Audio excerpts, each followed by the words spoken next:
We are here for the big conversation, and I know that most people have been observing what is happening, what has been happening in the tourism, arts, and the creative industries since the NDC assumed office. And this is because as media, our job is to just observe, analyze, to take stock of everything they've done, to make sure that we evaluate the progress and see how best the industry can go. And so that is why we're here today. And before I even go on, let me get to outline some of the things that the NDC has done so far with regards to the creative industry. First of all, let me mention that there have been a number of appointments. Let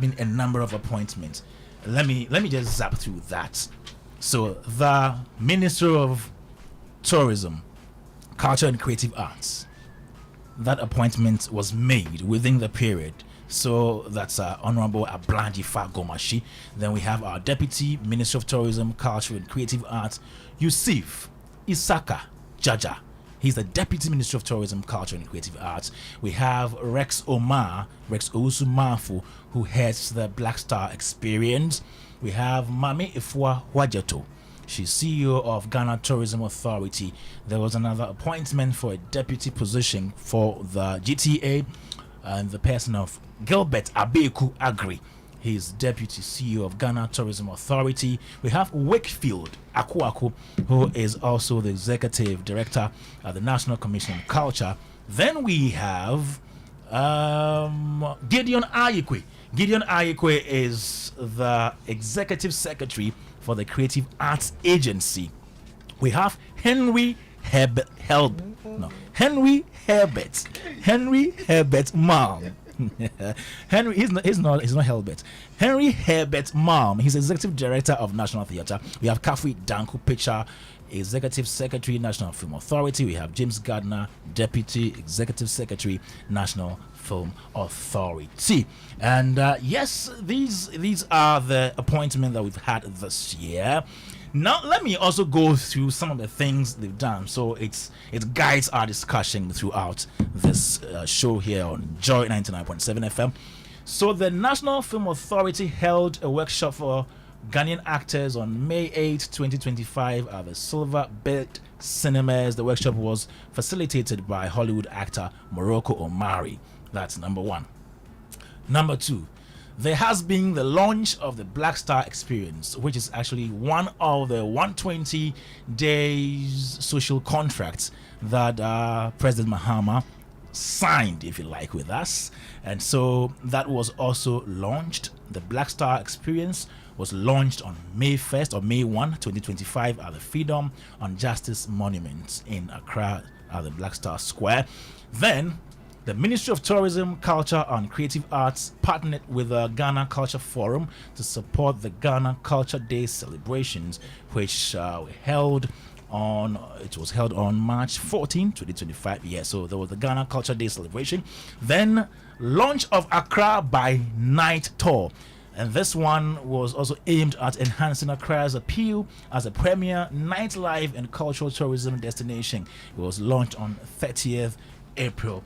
There were a number of other things that have been done. Kwewu Paragliding Festival, and this one was held from April 18 to 21 at the Ojianoma Mountains in Etibi, Kwewu, and this is an annual thing, happens every year, so it's a regular feature. Chocolate Week, another regular feature, was held from February 3 to 14 under the theme Eat Chocolate, Stay Healthy, Grow Ghana. Then we had International Mother Language Day on February 21. This one was also held. So basically these are the things that the NDC has done so far in terms of appointments and activities in the year under review. Now let me take your general impression so far. The takeoff: we don't expect the government to do everything within this 120-day period, but at least are we satisfied with the progress so far? General assessment before we get into the detail. Let me welcome into the studio my uncle, my second uncle, let me say second uncle, let me be very, very specific, who is Uncle Francis Doko. He's here with us today. Uncle Francis, hello. How's your uncle before you came to Accra? And then when you found Uncle Ken, you relegated me to number 2. Oh, you see, you also deserted me at a point. And then this number 1 uncle brought me closer. You have a point. So you get me right now. Welcome to the show. Thank you, Kwame. Okay, let me start with you, Uncle Francis. 120 days. And I said earlier on, we're not expecting the government to do everything within this period. But this is the takeoff. What is your assessment so far? Well, I mean, I think that the government has 4 years, as you noted.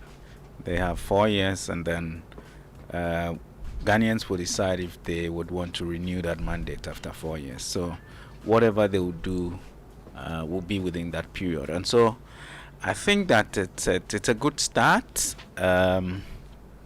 Within the period that we're talking about, most, if not all, the appointments under the Ministry of Tourism, Culture and Creative Arts. It's so confusing. Have been completed. I think we had a very interesting conversation from the beginning about who was going to be the minister, first of all, because that's like the person that will represent, the president at the tourism and art sector. And so we had a lot of debates. We proposed some names, and some names came up, some fell along the way, and eventually Madam Ablaji Fagomashi was the one that the president decided to go with. I think that was done. And then we came to the appointments of the heads of the various agencies under the ministry.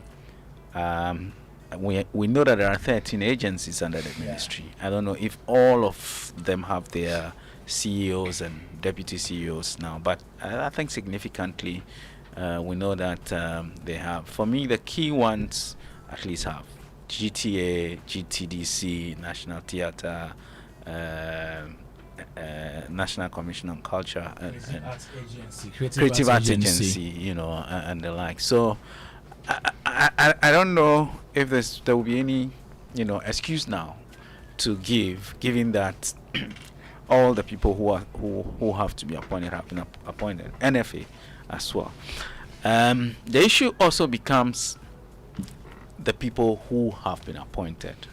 I think that we have had different conversations even before the appointments will be made about who likely to be and who we believe would deliver the work if they were appointed. But as we keep saying every time we're here, at the end of the day, it's the president's vision, and he decides who he wants to put in places where people should be. There are a couple of disappointments, if you like, where, for instance, some of the people we thought would make it into any of the positions are yet to be. For instance, are you still waiting for some appointments to be made? Oh, I mean, one person who was very instrumental during the campaign period and was part, if you like, of putting together the manifesto. We haven't seen him in any appointment position yet. It's Sadiq. Baba Sadiq. Yet. And like you said, it's still early days. I mean, the president has 4 years, mandate. If you talk about position, are you talking about position in our industry or maybe outside? No, I mean, we are talking about the industry, yeah. Okay, the question of whether he's also interested in serving in our industry.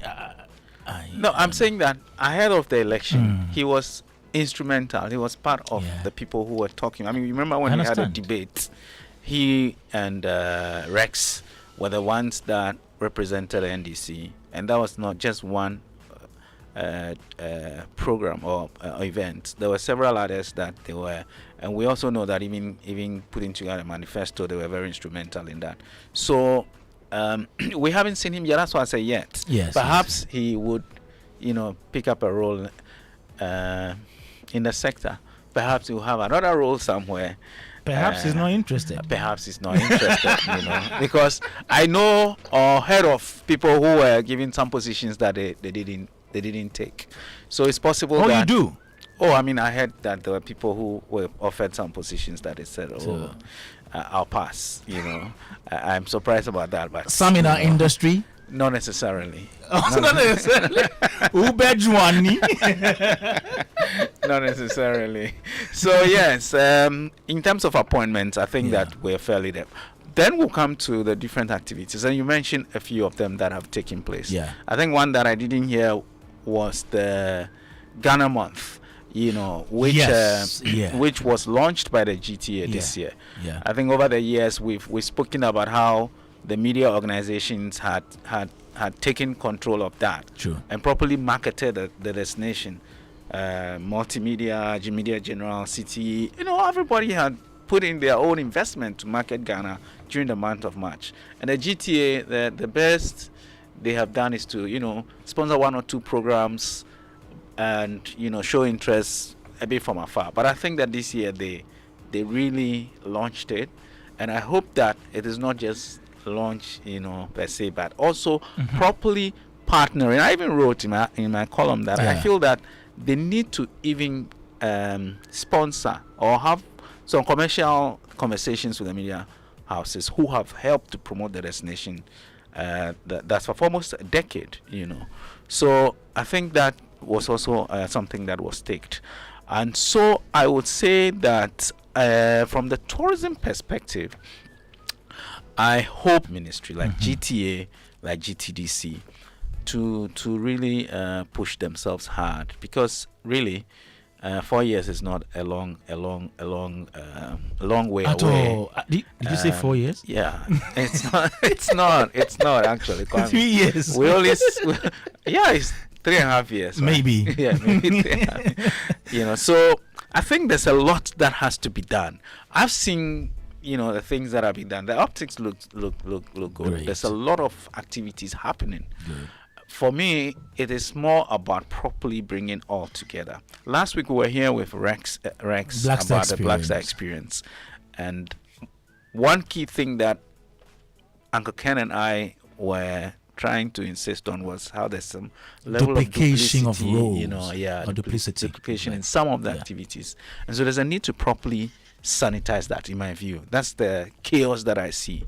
There's a need, in my view, to properly sanitize that, so that everybody knows what their key responsibilities are and really push. Maybe just to add also that I think the region that has shown very strong ambition when it comes to tourism must be the Ashanti region. Yes. The minister, even before you would have any strategy, he was running, and making sure that things. So for the optics for Ashanti looks good. I hope that all the other regions would find a way to also represent themselves, as much as possible. I haven't seen much from my region, which is Greater Accra. Which one? Oh, okay. I haven't seen much in terms of what we're doing tourism-wise.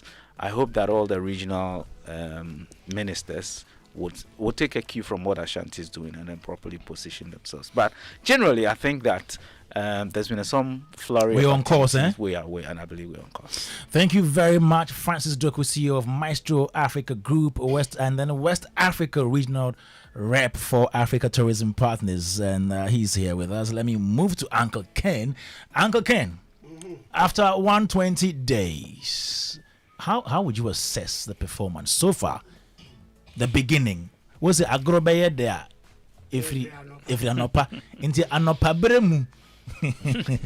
Uhune deng prem kabia uhune deng ansani yakwe wi abremu ni akonyumbremu ni akwana dwofa mitewa you orika enforced ekwapem menyokwapem ni misua ne kyerɛwo wo mama so mkeka misua ne kyerɛwo but ne ka de gise mi di mekwan nyuma ne nwawo Kwame. Yes, sir. Francis has touched on most of the green shoots, as they say. Yeah. When you plant seeds, what will make you happy is to see the early green shoots. Yeah. That might point to a good harvest if you nurture the seeds well, you know, or the plant as it has now come about well, you know. So it's a good sign. Most of the things Francis touched on, very good sign. That there are a lot of things that we should look forward to. He mentioned the which one? Duplicity. Duplicity of roles. Very important. Yeah. I listened to Rex last week. Was it last week? Yes. It was last week. Yes. Yeah. Rex was there last week, and Rex spoke a lot about the Black Star experience. Black Star experience, and he kept talking about taking our stories outside, but he was not definite as to how that was going to be done. Do you remember he sat here and he mentioned, why can't we take our Anansi story, why can't we take our indigenous stories and put them outside, you know. I listened to him, and at that time I was like, what is he talking about? Because I was not too sure what that was supposed to mean. I think earlier he had mentioned partnerships with people, some organizations outside the country. But the vehicle for that is what I'm talking about. Okay. Until sometime this week, I found out about the Globe Productions. Latif Abubakar. Ghana Must Go. Yes. Yes. Play. Yes. Which he intends to take to Asia, Europe, and various America, countries and other African countries, and all that, you know. So that's when I said to myself, "Oh, I see," because it ties into the Black Star experience. Thank you. Yeah. Thank you. It ties into that, you know. Yeah. And it's like I'm saying that there's going to be I don't want to use the word denominational. Disciplinary activities amongst various disciplines. Yes. Interagency. Agency, if you like. Okay. Because this is also, the Ministry of Foreign Affairs is also part of this initiative by Latif, the Ghana Must Go. Yeah. Right? Yeah. And to push it all, we are told that it is part of the government's big push project. You know, so when I heard about it, I said to myself, what's the big push project all about? It's more of infrastructure. Yeah, because I had heard about it in 2020. Exactly.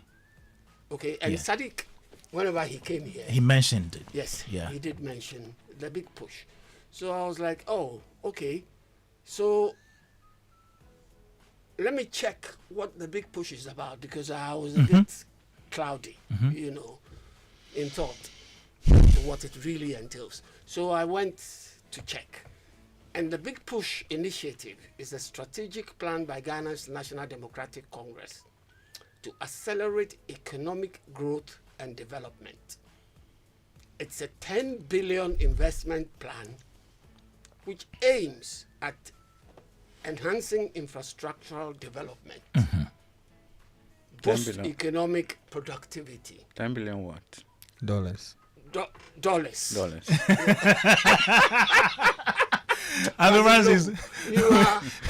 took us back to the dollars. Yes. And improve living standards. Okay. And now the key areas of focus were transportation, roads, railways, airports, and ports. Energy, renewable and traditional energy. Agriculture, irrigation, mechanization, and value addition. Industrialization, and all that. Now,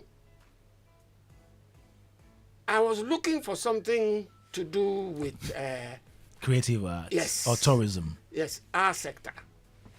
And I realized that I've even lost the thing. Okay. I realized that. At least infrastructure is still part of Yes. It's part of Yes. our industry. Yes. It's actually one of the key Yes, Exactly. areas because that somewhere along the line they talked about infrastructure for the creative arts right.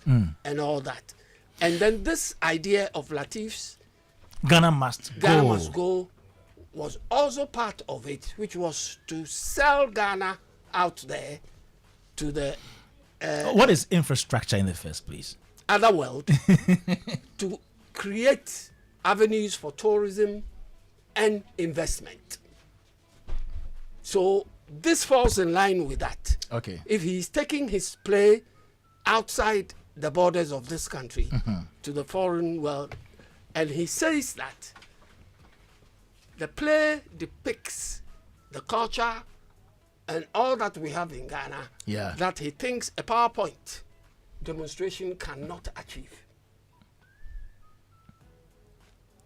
Because this is going to be visual content Yeah. and that sort of thing. So I thought, oh, that's a good plan for anybody to be in there. And he pleads for support from private sector Yeah. as well as the government areas, to do that. So I was happy. And I said, this ties in with what, The collaboration we're talking about. what's his name? Rex. Black Star Sat Experience. here last week to tell us about. So I'm happy about that. I'm also happy about the Ashanti Regional Minister. Yes. He met with the Kumaud Stars. Yeah. He asked, they formed a committee for them to go look into their issues and why they've stagnated somehow in the system. And early this week, he was presented with a report from the Kumaud Stars. The committee. The committee, thank you, as to why they did. So he's going to look into that. That's good. You mentioned the Accra by Night Yeah. tour by the GTDC. Yeah, exactly. The GTDC have Kobe also Mensah. started that. These are, like I say, green shoots that Awesome. we're seeing. So we wish them well and hope that they can nurture the shoots for the shoots to blossom. Joe 99.7 FM, Uncle Ken there, 055 997. How do you think the NDC government has fared so far? 120 days in office for tourism, art and culture, or tourism, culture and creative arts. Let me go to Solomon. Ni Ayi Solomon. He is a playwright and a tour consultant. Hi, Ni. What's Hello. your assessment? I think that Mr. Doku has actually set the tone for the discussion. Yeah. First of all, when it comes to the appointment, where I sit right now, I cannot say that the people that have been appointed are not competent enough, or no.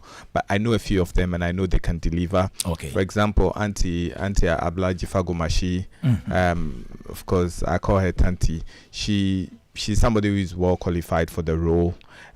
She's been there before. I remember meeting her in Beijing at the China outbound. I think so far the appointment has been good, except that, well, honestly, I was also looking forward to seeing Sadiq get somewhere within the tourism and culture and creative art space, because this is somebody who has been in the space for many years. I've known Sadiq like years ago when we were all hustling, and used to work for Solomon Dadzie Parker, who started radio many years ago on Joy FM. We all used to work for Solomon Dadzie Parker at Tuntum Arts and Entertainment Limited inside Airport Residential Area. So seeing his progress all the way to where he is now, I was just hoping that he would have gotten something. But it's not late, because NDC has 4 years. And maybe there will be some reshuffling. Maybe. We all don't know. In the third year.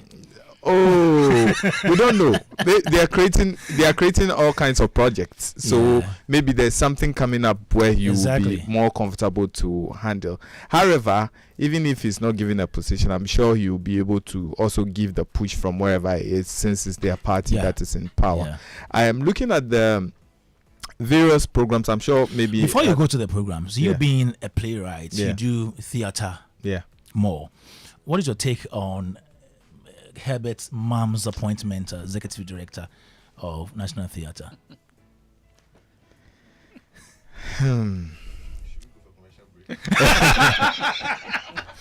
Should we go for commercial break?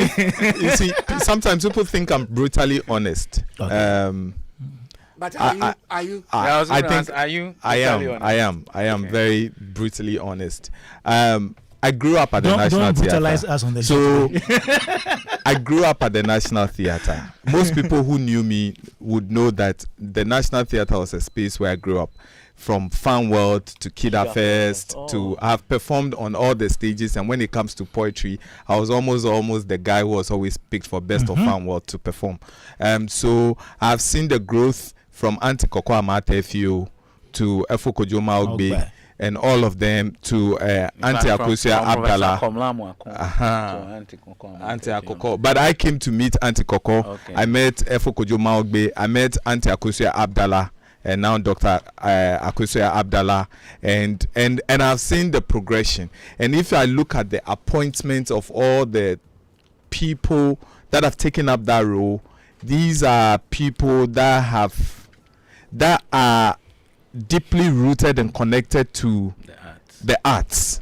You know, I know Mr. Henry Herbert's mom to be a broadcaster. But that's part of art. Yes, that's part of art. But if you look at what the National Theatre stands for and the things that happens in the National Theatre, I don't feel that we should experiment with.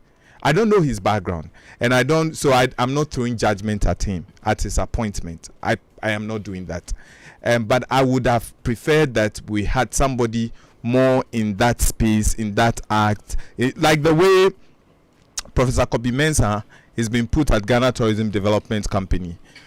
Those who don't know, Prof. Kobi researches in the tourism space. Yeah. He teaches in the space. He's done a lot with Destination Legon on the University of Ghana campus. And so there's somebody who knows the space. So it's easy for him to fit in and also try it. And if you look at what Prof. Kobi is doing even so far, you can tell this is somebody who understands the space. Compared to the appointment at the National Theatre, I would slot in somebody like Ajete Anan, though he may not be a party person. Doesn't have to. You know, I would put in somebody like Ajete Anan, or I would put in somebody like Ekwe Kuma.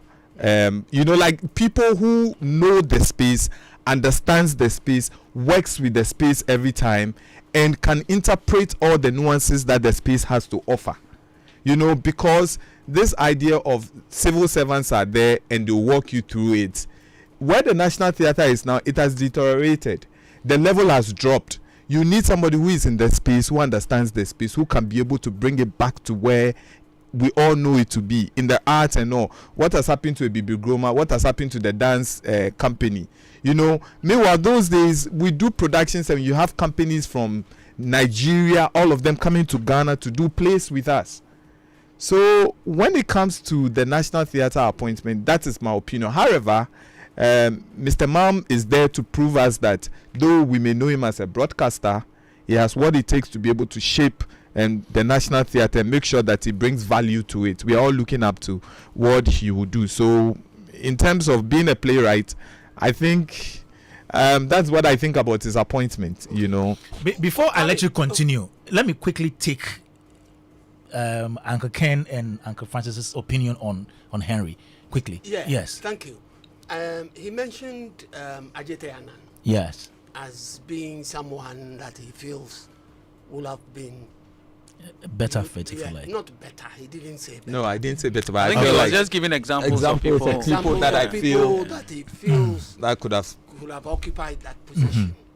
But Ajete Anan is very, very, very involved with the Globe Production Ghana Must Go project. Oh, as an actor. Yeah, he's always been part of Latif's play. Yes, exactly. So. And he's very part of this, and this is a huge project. Now, in fact, let me give you a background why I mentioned Ajete Anan. I know in the previous government, Ajete Anan was part of the board members. So this is of National Theatre. So this is somebody who understands the problems that the National Theatre is going through and understands. I'm not against it at all. If he was appointed, fair enough. But I'm just saying that he also has a crucial role to play to sell Ghana out there. So he doesn't need to hold a position to. Exactly. Okay. You know, that's all I was trying to say on that score. Okay. It's still your baton. Don't worry. Let me take let me take Uncle Francis. Uncle Ken's on. I think that is his submission. No, that's all I wanted. Okay. No, but he said he wanted you to talk. Henry. Yes. Henry. Yes. Henry Mam. Yeah. I know Henry very well. Very calm gentleman. You know, he's a Presbyterian too. Oh, like us. Yeah. Oh, okay. Like us. So, Okay. Like us. And in your Nyami, I have joined the congregation. Henry is a Presbyterian too. And with me, like he said, finally, I do not like to judge people till they are put in the position Yes. and I see their output. Yeah. Because it is very wrong. I always make reference, Francis, I'm glad you are here. I always make reference to a particular sports journalist who had a column in a prominent newspaper in this country. Okay. And his thoughts and ideas. Yes, and you never mention a name, but I know who. His thoughts and ideas and everything on sports was jet. Was JJJ. You could have no problems with it. And How- he was appointed as a deputy minister However- of sports. And people then did not hear of him again. But Francis, you know what? I always make reference to it. Yeah. But it looks like if that human being that we knew and had all those ideas and projections as to how sports was to develop and all that, went into government as a deputy minister and could not make an impact, I sometimes tend to believe Okreku Mante too when he tells me that that role of deputy minister is a difficult place to get your ambitions realized. They don't appoint them as deputies. Then. Scrap deputies. And the current minister of tourism, creative arts and Mentioned culture that sometime ago. also said same Yeah. when she was deputy minister. Yes. So I Ma'am, I will give him the opportunity to prove his worth. Yeah. I would just like to ask him what he thought of the one before, Amy. Amy Frimpong. Do you know her? I know Auntie Amy Oh, very well. of course. Very well.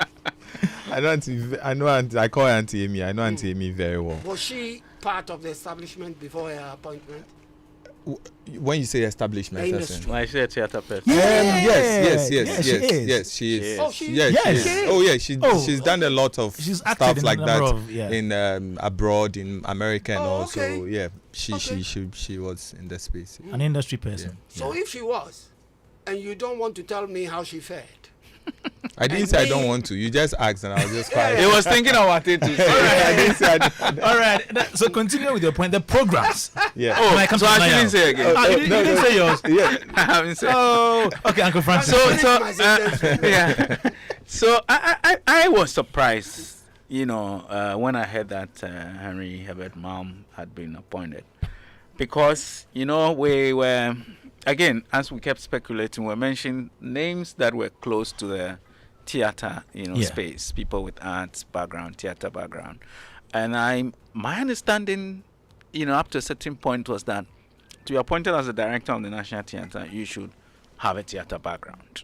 My understanding of that was my understanding what as well. It was, that you should have a theater background, and you could also see that all the people who have been there either connected to theater or culture, and all that. So it was a big surprise.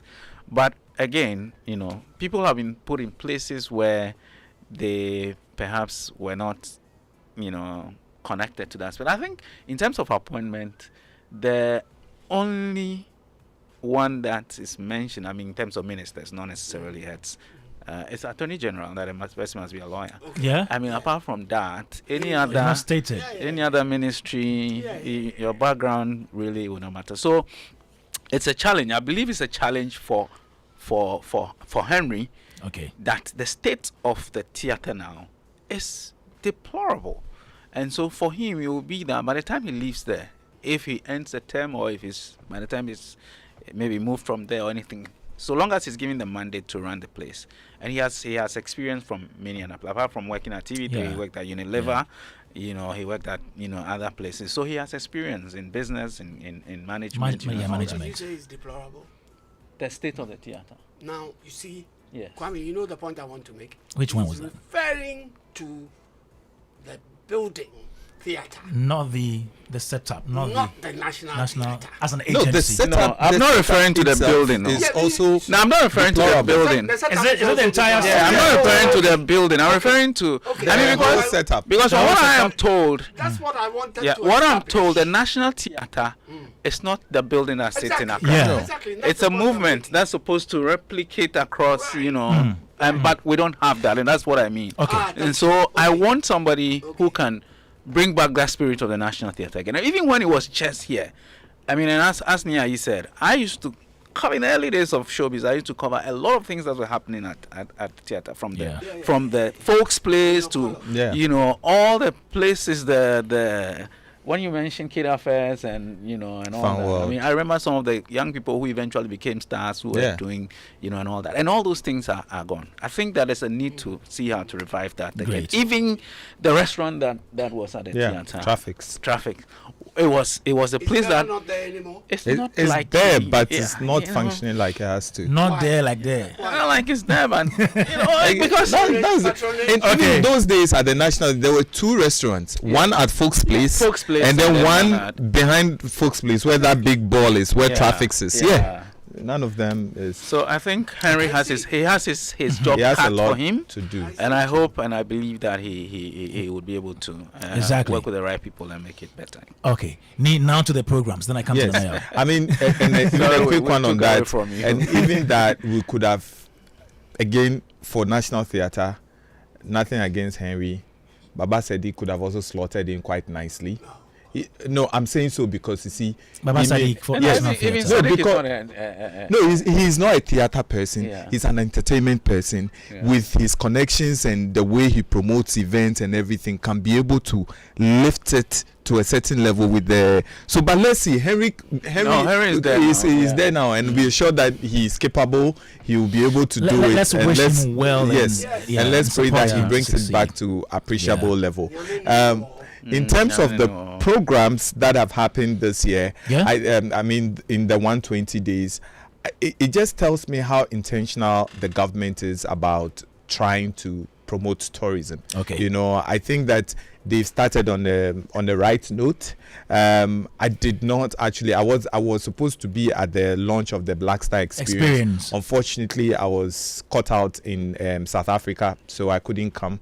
I was attending the World Travel Market, I think, and so when I had to visit Professor Kobe Mensah to explain to me what the whole Black Star Experience was, and he told me what it was about, and I feel that the whole idea is great and the things they want to do, and you can see so far in the bits and pieces of events that they have actually started. I was very much also elated about the program organized by GTDC, Accra at Night, Accra by Night.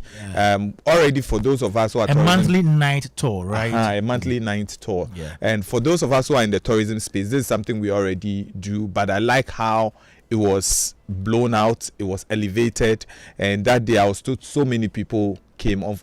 I was supposed to be there. Unfortunately, I was teaching a class that ended late in the night, so you couldn't take go. part. Yeah.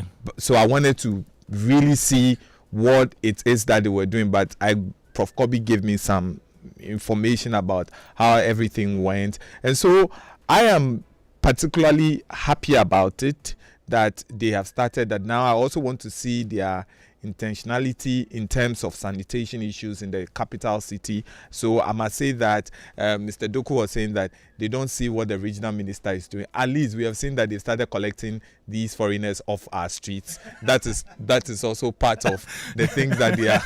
I mean, I was very much surprised that yesterday I drove on the whole street and I didn't see any of them. Like, how did you feel?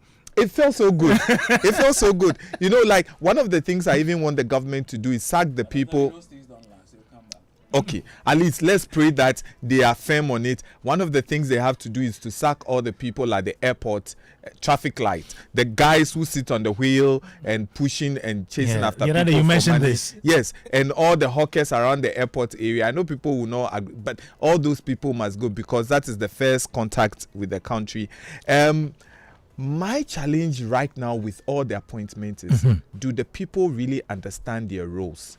Because it looks like there is a duplication of roles and people may be jumping into each other's spaces. What is GTA supposed to do? What is GTDC supposed to do? What is Baxter Experience supposed to do? So they must all understand their roles so that they deliver their mandate in a way that is seamless. Otherwise, it's looking like everybody is jumping into everybody's business. Hey, we are doing this, so let's do it. We are doing so. I think that is my major frustration when it has to do with all the 13 agencies under the ministry. You know, I think all these 13 agencies must really, really, really, really understand their cutout mandate. So that so that they will be able to, deliver value to it. And I pray that in the big push agenda, I wish that the government will revisit the issues of Labadi, the La Trade Fair Center. Okay. I was in Cape Town recently and I attended the World Travel Market, and the convention center we used, Kwame, the convention center we used for this event. Is this what is coming? So I hope that in terms of infrastructure and all the many things that they're contract doing, has been awarded to somebody they have to come back from and the do previous something. government. Yeah, I pray they redevelop that place into a world-class convention center for us, where like a world-class. Have you seen the? Have you seen the plan at the Marine Drive? Have you seen the plan? Beautiful. Marine Drive. No. Beautiful plan. The Marine Drive that they've chopped the money, that we are not seeing anything. Do you have proof to that? Oh, but when was the contract signed? I think 2017. 2018. 18 or 17. And so if I say that they've chopped, if they haven't chopped the money, 17. how come since 2017 up to 2025? How many years? I think the launch was done, the sword cutting was done in 2017. 2018. 18 rather. Yeah. So then And they gave themselves a 10-year period. Yeah. So where are we? So it means that the money is no more there. Like the same way they are prosecuting somebody because the person said he was going to do SkyTrain, and we haven't seen it. But let's not assume the money is. Let's not assume anything about the money yet. Okay. Yes. Until we get. Yes. We don't have proof that they've chopped the money. Fine. We but however, where is the project, and how come that project hasn't been developed yet? So we hope that this new government and with their new agenda in terms of infrastructure and everything, of course, when it comes to NDC, everybody knows that when we talk about infrastructure, they do very well. So we hope that the Mahama second term would actually leave these kind of legacies for us to be able to push. So far, I've actually enjoyed the 120 in terms of tourism, and I know there's a lot more coming up. And let's pray that it comes up quite nicely to be able to shape our industry. Thank you, Ni Ayi Solomon, who is a playwright and tour consultant, and the former Deputy Minister of Tourism, Art and Culture, Mark Krokomante, is listening to us. Says hi to everybody listening now. Let me come to Nana Yaredo, who is a creative entrepreneur. Nana Yaredo, it's been 120 years and more since the NDC assumed power. How do you assess the performance so far for the tourism, arts, or creative arts and culture industries? I think I've listened to all the conversations so far. I just have a different opinion. Don't worry. Yeah. So, so far so good. Okay. Everything that you mentioned is part of the activities that each of the agencies under MOTAC is supposed to do. Yeah. Talk about the chocolate month. Talk about all the things you listed. However, if you are doing a comprehensive comparison between what JDM said about other sectors as compared to what we are saying about our sector, I think ours is not too strong. Do you get it? If you look at how the things that we listed, they are more of events and activities and less of policies. So I was hoping that for the first 120, it's more of setting the framework well, trying to fix the loopholes. So if you look at the previous conversation that has happened, some of the pending policies that were being worked on, like in the past, if you look at the Sell Ghana to Ghana campaign, the push of tax incentive proposals, if you look at the film licensing enforcement, like things that was or has been in the pipeline. Because in my thinking as a creative entrepreneur, if you fix the environment proper, we are able to function. But these things makes us look quote unquote, it makes us look easy to buy. Like, oh, this is like give the kids some candy and then they'll be happy. I'm not saying the Black Star experience is not good. I'm not saying the chocolate week is not good. I'm not saying the Ghana languages thing is not good. I'm saying that there are more important things that the government is attacking in other sectors. I mean, the lights are still on, but we were told that there's a huge debt of 400 million that has to be paid, but the light is still on. And so I'm looking at it like there were important things that could have been shared to us. If you look at what the Ashanti regional minister did, even meeting with the Kumehood actors, I would have loved that to be listed as an achievement more than the chocolate week. I missed it. You get it? I would have loved for them to even push the agenda, because that is fixing an ecosystem problem. Sure. Do you get it? Sure. When you talk about the CAA actually doesn't have anything to talk about. Everything that was listed, majority of them sits under the tourism sector.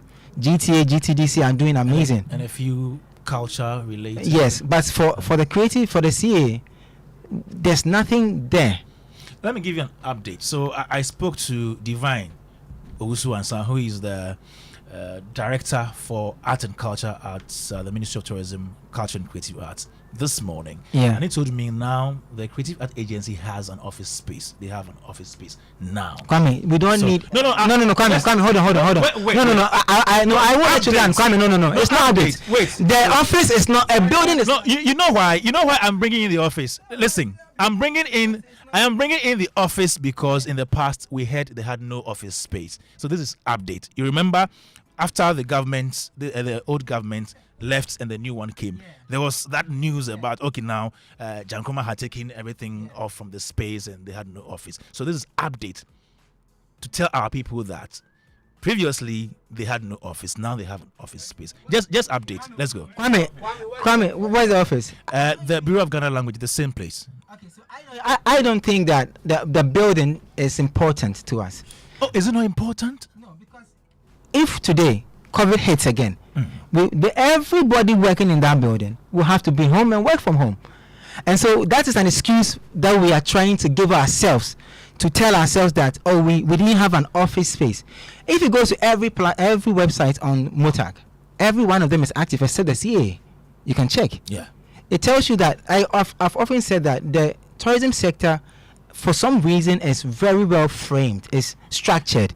You need to pass through certain elements to operate. You need to get licensing. So there's a framework that they go by. That's why they're able to do the things that they're able to do. If you look at what Abeku Santana is doing, meeting stakeholders, having meetings, trying to see where he can plug. Look at the sports integration of tourism when the Black Stars are about to play, because their sector is well structured.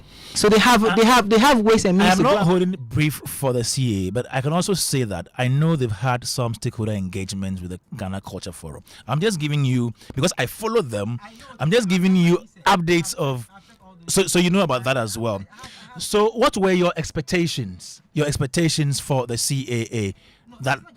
Okay. Even the National Film Authority. Okay. Do you get it? I think that if all the sub-agencies under MOTAC are supposed to, as part of their mandate, are supposed to chip in and tell MOTAC what is important that has to be done. Like I said, if you look at what the government listed, the reforms, and everything on all the other sectors, and what we are talking about, these are very trivial stuff. What we are talking about can be done anytime, anyhow. Listen, how long did it take the Ashanti regional minister to kick off the whole experience that he did for his region? So these are very trivial stuff. Yeah. But not on the tourism side. Because the tourism side, for some reason, they have a hold on it. Sure.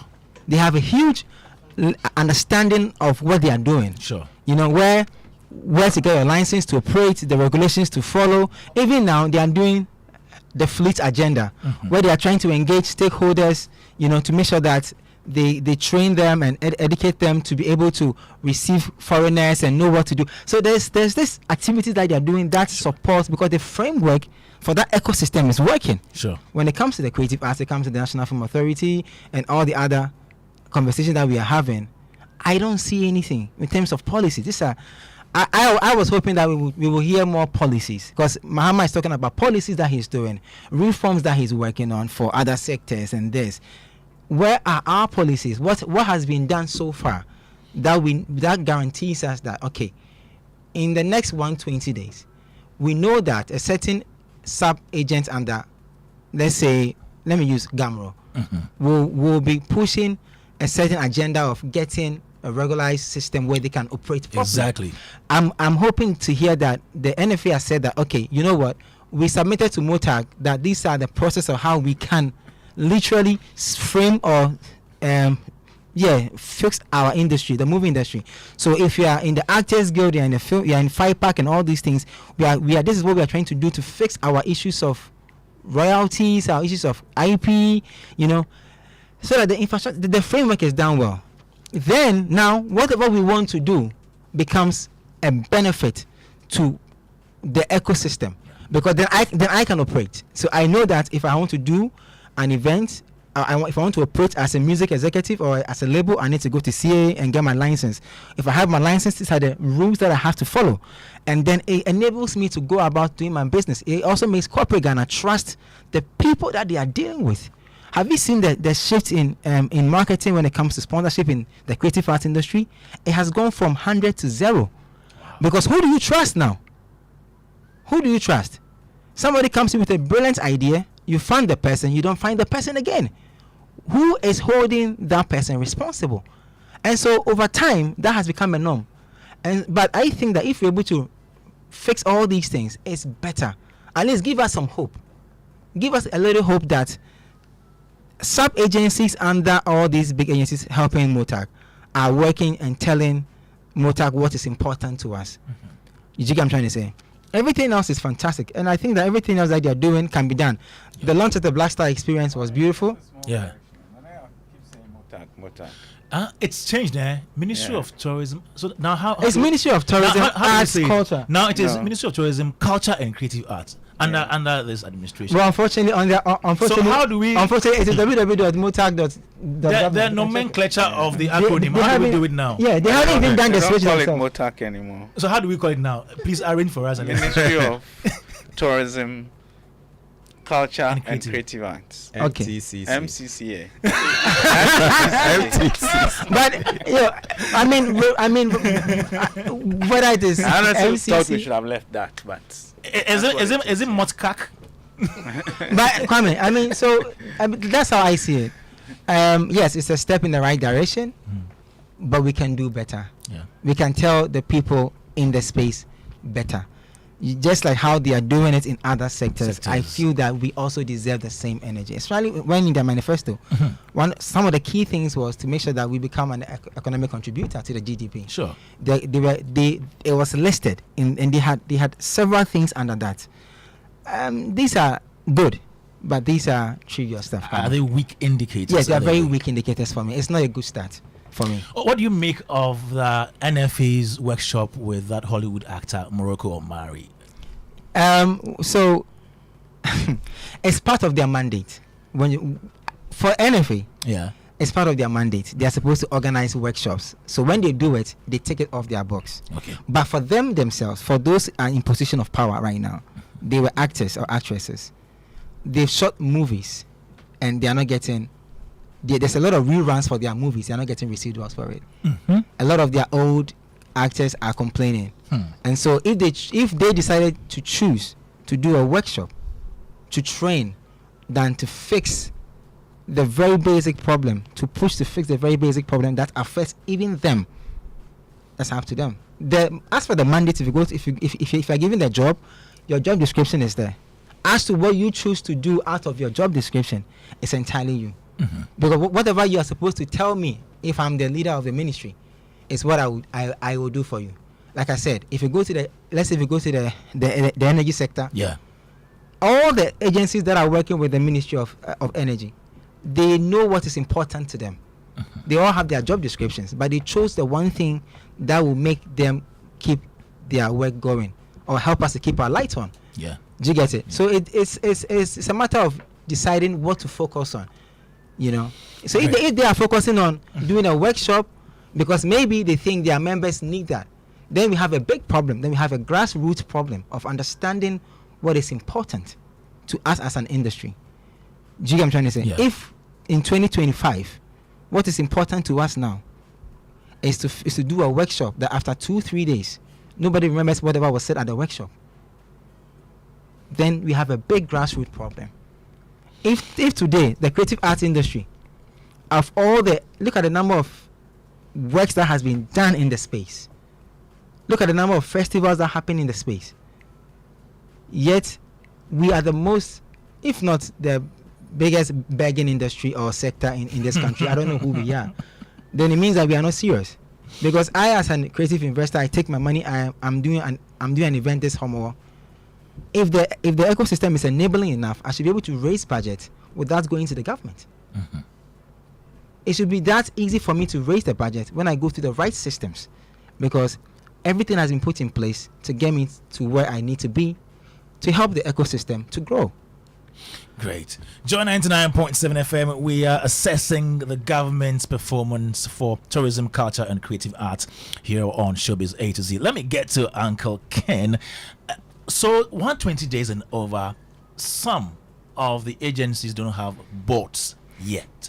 Let me talk about don't have what? boards. Oh, yes. For example, Most of them. creative art agency, most of them, creative art agency, I know that for sure, National Film Authority.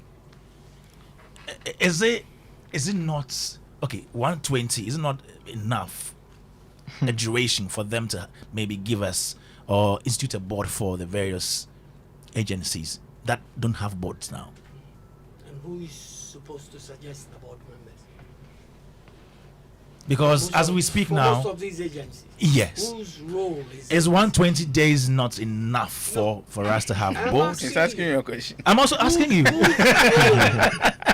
I'm asking is you. it to constitute the board? I'm asking you, Uncle Francis and Uncle Doku. Are you surprised we don't have boards as of now? Have you jumped from me to me? No. It's Uncle Ken. Yeah, Uncle Ken, that's your question. I threw the question back at you. No, I'm also throwing back to you, throwing back at you. So it means both of us do not know why there aren't any boards We don't know. as yet. We don't know. Kwame, some of the laws or the acts, for instance, the NFA, Act 935. In Act 935, the only committee that is within the act, just like the only position in our constitution for government is the attorney general. Yeah. And it stipulates who should be or what caliber of a person should be an attorney general. In the NFA law, the only committee that is within the law and does not state, for instance, that you need a board to constitute that is the classification committee. Okay. Because that's stated within the law and it specifies Okay. who should be on that committee. Right. So it can be done without the board. Exactly. Okay. So that's a committee. That's a committee. Yes, Yeah. that's a committee. Yeah. So has that committee been established Not that I within know of. the 120 days? Not that I know of. It's the authority. They brought out an information. Sorry, they brought out information telling us about cautioning the media houses and people who use works of these Correct. filmmakers. Okay, and I saw regarding last week- classification. I saw a publication last week where the executive secretary and her deputy Kafui Danku and James Gardner. met with the Minister for Communications Yes. on this issue. Yes. You that you're talking about, how to protect people's Yes. intellectual property and all that. And I was surprised that no person of the Copyright Office was involved, because the Copyright Office itself has an issue. So I hear. Do they have a current head of that office? Copyright Office. Oh, Yeah. I think they do. Yeah, they do. Who's the current head? Is it still The lady. Antia? Yeah. I think yes. I think Yeah. I was at the forum where she was, and Where she she was was, introduced yeah. as Okay. such. Yeah. So there are certain things certain authorities can do without having to wait for a board to be put in Okay. place. Okay. But it is essential that boards are put in place, Okay. because most of the other decisions are to be taken By the board. with consultation. With the Approval, board. yeah. Yes. So you need the board to be in place. And I'm saying that I asked you initially whose duty it is to constitute the board. And you would realize that most of the boards are constituted by the president. And he has too much to do. So he goes along the route, and once he passes Eburi, now on him say Oroko Mampong. Do you understand what I'm saying? Yeah. And so that is why it is taking so long for certain boards to be put in place. The most essential ones for nation building, the Bank of Ghana board, has been constituted, has it not? Yeah. I mean, I think that's the point Anaya was making earlier. Yes. Yeah. When it is very important, they, And when they, it's with our industry, yeah. it takes a long time. But Bank Ken, And that's why I'm telling you, it's a journey. yeah, but you see, yeah, Uncle Ken, I think that again, it is symptomatic of how we run our things, in terms of the appointment regime of our nation, Right. where, for instance, everything has to come from the president. Yes. I find think it there must be a time when we change that. We have Perhaps if during this constitutional review commission have process we are to. able to, because in terms of proper governance, there must be different levels of appointment. Yeah. For instance, the president appoints the minister. Why must the president again appoint the board? The board. Yeah. Appoint the CEO. Yeah. Sometimes even deputy CEO. There was a time when the president appointed a communications director. Exactly. It's too much work. down. I think That's the there must be a point level I'm where the making. president say, okay, I appointed a minister. Let the Minister minister should constitute the appoint. board. Let the board advertise and appoint a CEO. It will never happen here. But it happens. It happens elsewhere. Exactly. Down south, Namibia, Yes. Botswana. The position of the CEO of the tourism board is advertised, and then it is the board's responsibility to appoint you and give you a contract. Oh wow. Thank you. And your contract doesn't end because the government ends. Exactly. The government Francis, term thank you. ends. It is not Thank you. political. Thank you. It might be to extent, but it is not like once you're. I mean, the CEO of Botswana Tourism Organization is the one that has been there for about 3 years. The government, there was a new government in December. And he's still there. It's still there. They haven't changed. There's no, Because he's doing because work. she has a contract Yeah. from the board, and the board will say that okay, maybe your time is up. Let's renew. So, I'm saying that the fact that everything has to come from the top, and everybody's sitting there like Uncle Ken is saying, until it gets your turn and the president has time to. That's why currently everybody or most people who have been appointed as CEOs are in acting capacity. Exactly. Because they said if there's no board, you can't call yourself. So until the board comes to ratify what the president had been done, you are in acting capacity. then- So we must find out. That's why most of the boards, especially when it comes to a sector where it is not as important as other sectors, Have you realized? Mobe Chache. Let's move away to the Commission on Culture.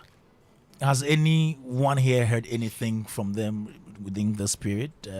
Any activity whatsoever? Let me come to Ni NEI. Aye Solomon. How do you see them from where you sit? Well, from where I sit, I think that obviously you're still expecting a lot to come from their outfit, That's especially. what Wakefield is, right? Yeah, Wakefield. Wakefield. Yes, Wakefield, yes. So you're expecting a lot to come from their quarters, but you see, I've also learned to also, maybe for a lack of a better word, just be careful when you're talking about such institutions, yeah, because those institutions have huge bottlenecks that you don't know about. Difficulties, yeah. You know, I can tell you for a fact that I had a meeting last week with one of the tourism agencies. I'll come to your question.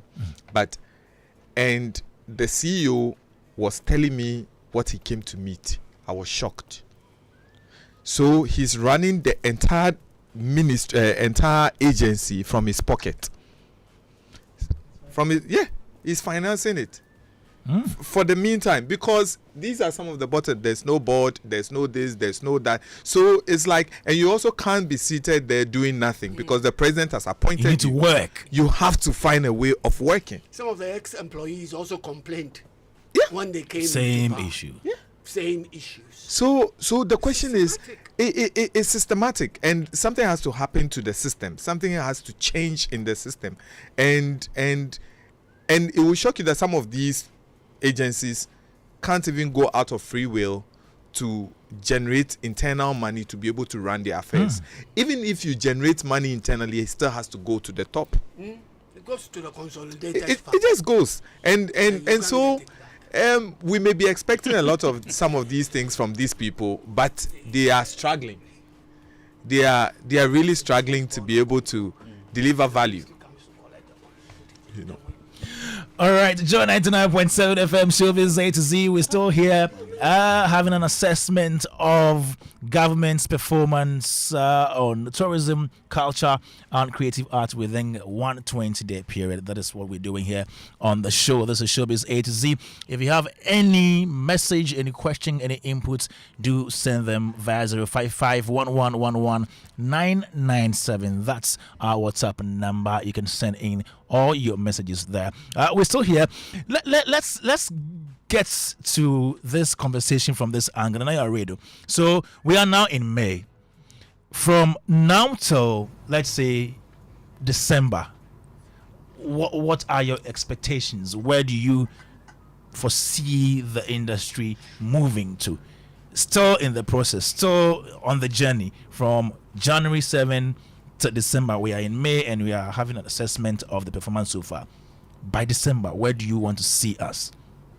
Well, Kwame, looking at what you just said about the CAA just having their office, it will take them a month to settle, like another month to find their bearing, their feet, and trying to see what they can do. 4 months to get aboard. And so 4 months to get aboard. And by the time you realize in December nothing happens, so year one, so let's say year one is zero, right? And so for the National Film Authority to, a couple of more workshops will come, probably, try to engage stakeholders. I foresee people doing things that will get them the clap instead of fixing permanent problems. We all know that the country has challenges. Even the other sectors, the most difficult ones that are very important to the government, they all have huge obstacles. For some reason, they happen to find a way to maneuver to get work done. And so for me, in December, Black Star Experience will still be trying to find its feet. They will still trying to partner private sector, trying to get people to do a couple of things so that they can, amplify them. We'll still have a Dirty December, hopefully. Yeah. And so that will cover up for you all. Still say Dirty December? Yeah, because is it still dirty? I mean, you'll always be dirty. Because the Speaker of Parliament cannot change. You want it dirty? So Kwame, for year one, I think it's going to be zero. Truth be told, in terms of activities, we are going to see a lot. Is that not too pessimistic? Zero in what sense? I mean, zero not in terms of activities, zero not in terms of events, zero in terms of policy results, direction. It's not going to happen. Because but maybe they will tell you policy is a process. Kwame, it's not we all do politics sometimes. I mean, the art of lobbying is a skill that one has to learn if you want to do politics. I don't know the lobbyists that the NFA, the CA, and all these agencies are going to hire, because if every ministry is supposed to work with agencies, whoever gets into my ear first is how I move. And so if they are really willing to work, they will find a way to overlook the obstacles, manage the problems, all these bottlenecks. I've also been in conversations. I heard he was saying about. I've also been in conversations where I've been to some of the agencies and I've asked myself, these things can never be solved, and I can't say them here. Some of the problems I have personally heard. You have given up? Yes, it can be solved. Because the people who are there, maybe because we are in the private sector, but the people who are there, when they tell you the problem, outside the circle, you are able to find and say, okay, maybe you can do it. Can you call Mr. Francis and say, what can the partnership be between your company and the ministry? So we can give you support, but we are unable to fund. And then it can be a collaboration to say that Francis' company is doing A, B, C, D, helping us to fix A and B in the industry. Do you get what I'm trying to say? But they are still waiting, like he said, waiting for government to come in. And so when they're going to wait for the government to come in, let's be sincere. If there's no light on, I don't think anybody will want to leave a doomsday issue to come and talk about IP with Gamro. Say I'm solving the Gamro issue because Gamro doesn't have an airline or whatever to operate in the country when there's no light on. It's not going to happen. They are equally as important things that you think your industry needs that other sectors also need. So they are also pushing as the same way you are pushing. They're not on the priority list? No, it's not about priority. It's about who is pushing more. That's how I see it. It's not about who is important than the other. Every sector in the country is important. Every sector is very, very important. What we do in the tourism sector is equally as important what other people do. But maybe the others, they have a way of getting attention on themselves. I'll give you an example. I was doing a research and I think I chanced on a quote or a post from Joy online about what the president has said about another industry. I hardly see the industry people, the agencies, pushing out things or very basic things that they are doing to get government attention. I don't see it. You find the energy sector, the agri sector pushing conversations, narratives, getting into conversations on radio, talking about A, B, C, trying to make sure that the government hears them. Example. Okay, so let me. So I was doing a research and I saw this post from Joy Online. Okay. It says President Mahama announces it's not being done. Announces plans to decongest Accra. Okay. Right. So there's a plan. We have to do those little politics too. Showbiz A-Z. So maybe if it's Kwame Dadzie who calls you and says, "Kwame, let's make a conversation. Let's generate a conversation. I need the attention of the ministry to do A, B, C, D for my people, but I'm not getting it. Let's start a conversation in a healthy way. It's politics, so that we can also let the people who are also following us in the grassroots know exactly what we are doing to get our ministers' attention, because whoever has her attention gets the job done. And when she goes to meetings or she's trying to lobby for the industry, she needs to know what she's taking to the people. So let's play the game that they play. Listen, is it Jinapo for the energy sector? Yeah. Will come and say, listen, we have only 2 days of fuel left. 2 days. It's in the media. So if you are the presidency, and you hear such a thing in the media, obviously you know that they are coming for you. So whatever you have to do to get additional 2 days of fuel to keep the lights on, you will do it. So that's what I'm saying. So for year one, I'm hoping that we will minimize the activities and try to lobby our way into policies. Even if we more policies, yes, because less activities. Yes, because that is what will make the activities more enjoyable. Listen, if today we have to shoot 200 movies in Kumawood, when I shoot the movies and it's out, and the movies are, and I get a one-time pay, what happens to it when the movie is rerun? What do I get as royalties if it goes to Hollywood? There's a system in place that all the agencies that are working under all these Actors Guild and or whatever in Hollywood, they find a way to make sure that their characters or their members are getting what is due them. So if you fix that, or if you make attempts in fixing that or pushing that agenda, you can shoot 200 movies. The CA they want to enroll art into senior high schools, and when you produce amazing actors and musicians, and they come and they're still not getting royalties, they are still not getting, the ecosystem is not enabling enough for them to get what is due them after they have done the work, what happens to them? So if we're able to push the agenda, I believe that we can do a lot of activities, and a lot of people will come out to support us, because then now there's a reason to do it. Like if you are doing an event and you have a sponsor who has given you, let's say, 2/3 of your budget, you know you can produce your event and you don't have to worry about it.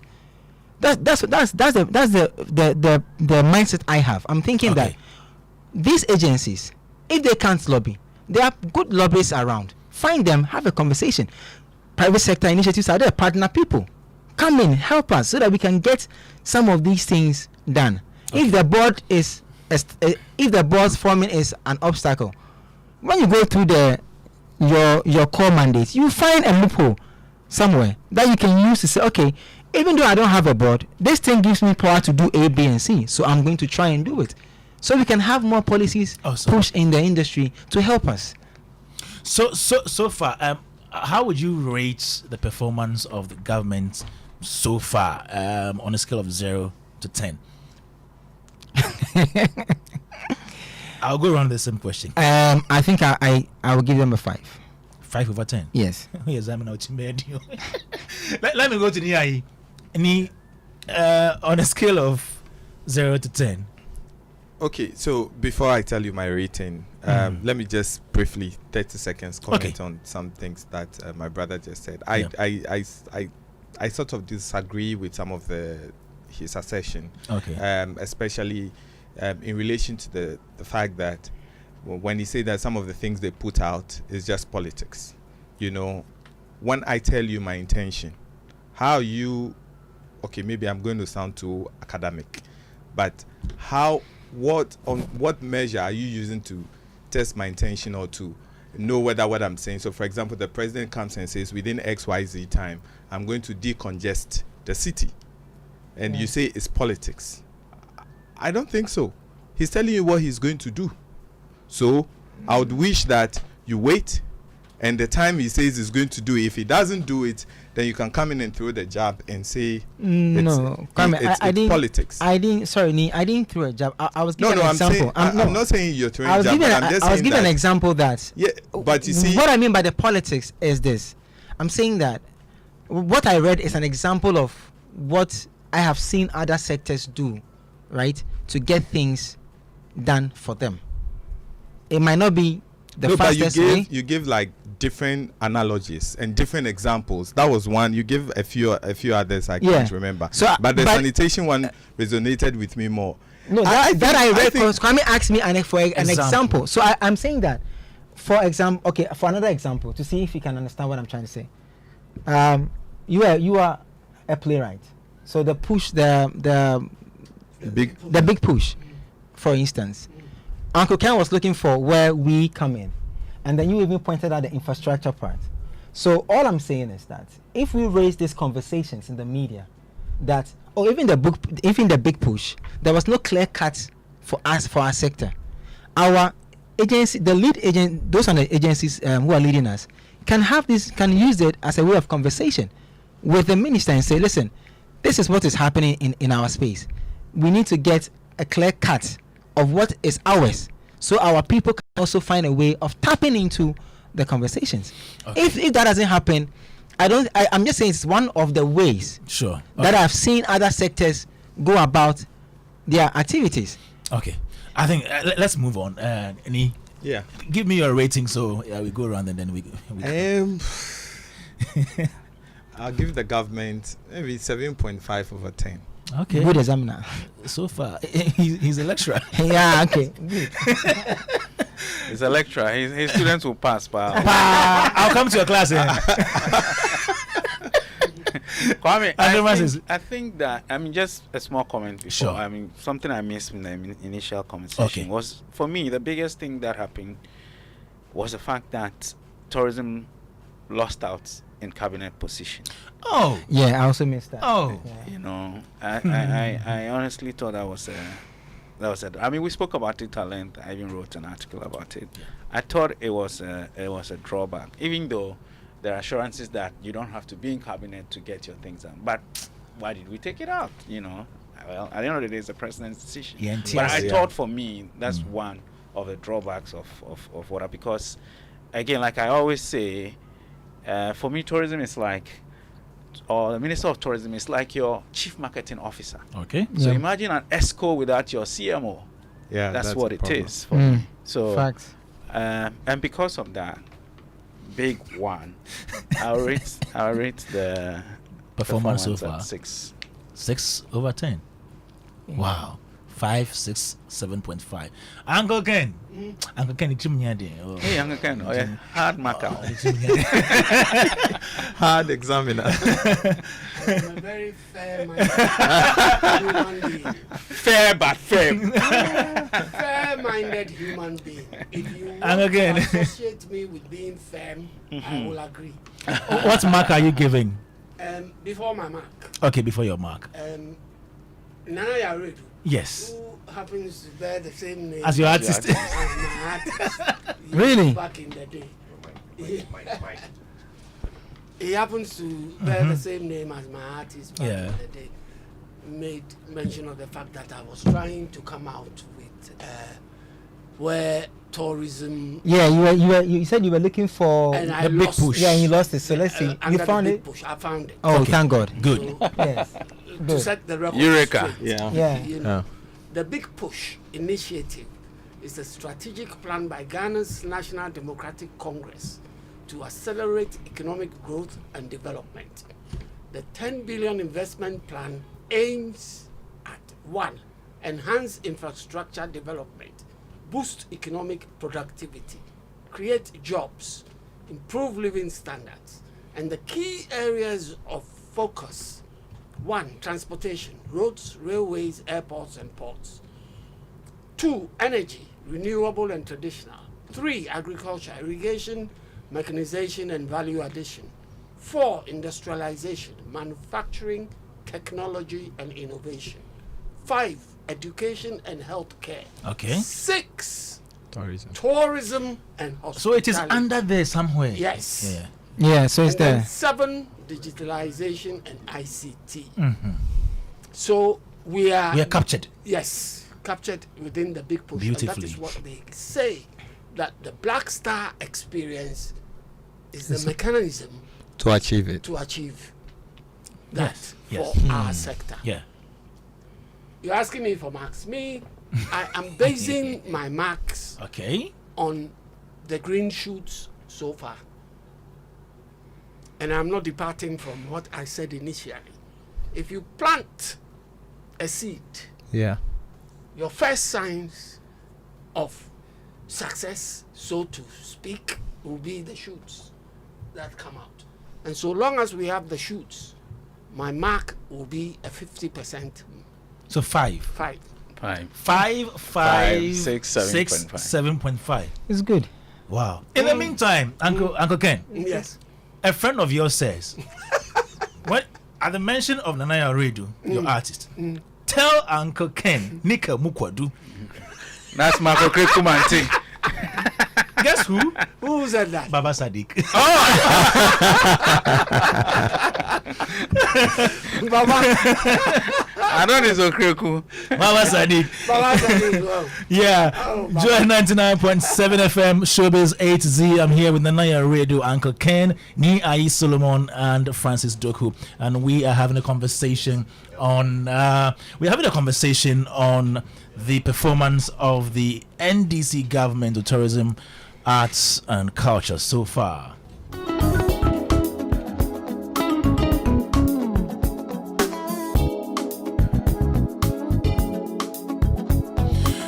I'm still here on Joy 99.7 FM. Happy birthday to Mrs. Faustina Mills. And she's 90 years old today. 90. Wow. And this says, I pray God to give her more grace, from Barbara Benisa. And she's Ghana's immediate past High Commissioner to Malta. Mrs. Faustina Mills is 90 years today.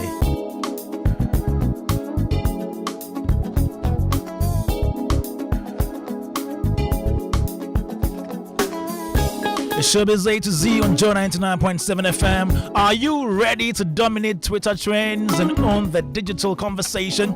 Whether you are a corporate powerhouse launching a product, a political figure shaping national discourse, or a brand building public goodwill, the Brands People brings you Africa's #1 Twitter army. When we say Twitter army, we come in our numbers, yeah?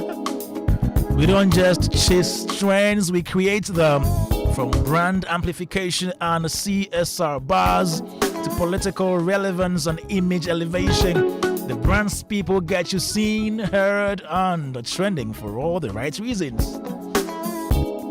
So don't whisper in a noisy world. I love that. Command the conversation, shape the narrative.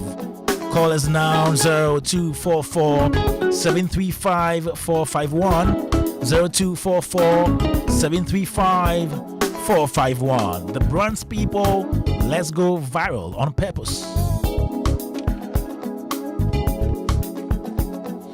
Hello Ghana, exciting news for everyone looking to join the MTN family or grab an extra MTN SIM card. All MTN SIM cards are available for the incredible price of just 10 Ghana cedis. Yes, you heard right. Only 10 Ghana cedis.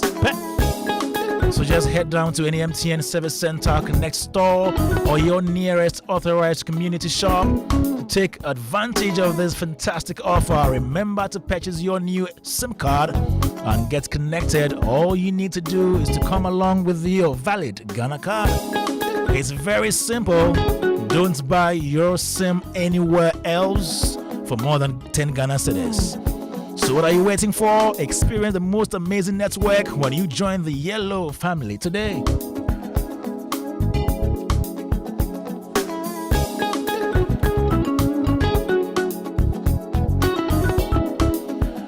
And yeah, the Pentecost Hour is a religious broadcast program where the Church of Pentecost comes your way with the chairman, Apostle Eric Nyamiche, every Sunday 1:30 p.m. Hits FM is on Mondays 5:30 a.m. on Joy Prime Television. Airs on Saturdays 7 a.m. So tune in every Sunday, Monday, and Saturday as Apostle Nyamiche brings you live transforming truth that nourishes the soul, ignites passion, and restores hope for the nation. The Church of Pentecost, we are possessing the nations for the Lord.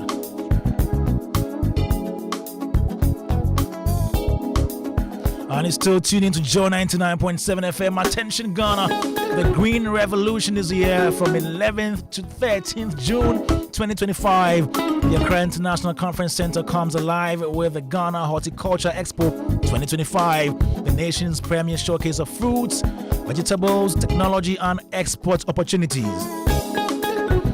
Organized by the Federation of Associations of Ghanaian Exporters in collaboration with the Ghana Export Promotion Authority and proudly supported by Ghana Exim Bank, Fidelity Bank, GIRSAL, Agromonti, and GIZ, with Joy Business as official media partner. This is your gateway to innovation, trade, and partnerships. And the highlights, the keynote address will be delivered by His Excellency President John Dramani Mahama. So book your exhibition stands or register now at www.GhanaHortiExpo.com, or you can call 0243457783 or 0535224555. It's a Ghana Horticulture Expo 2025, growing Ghana, exporting excellence.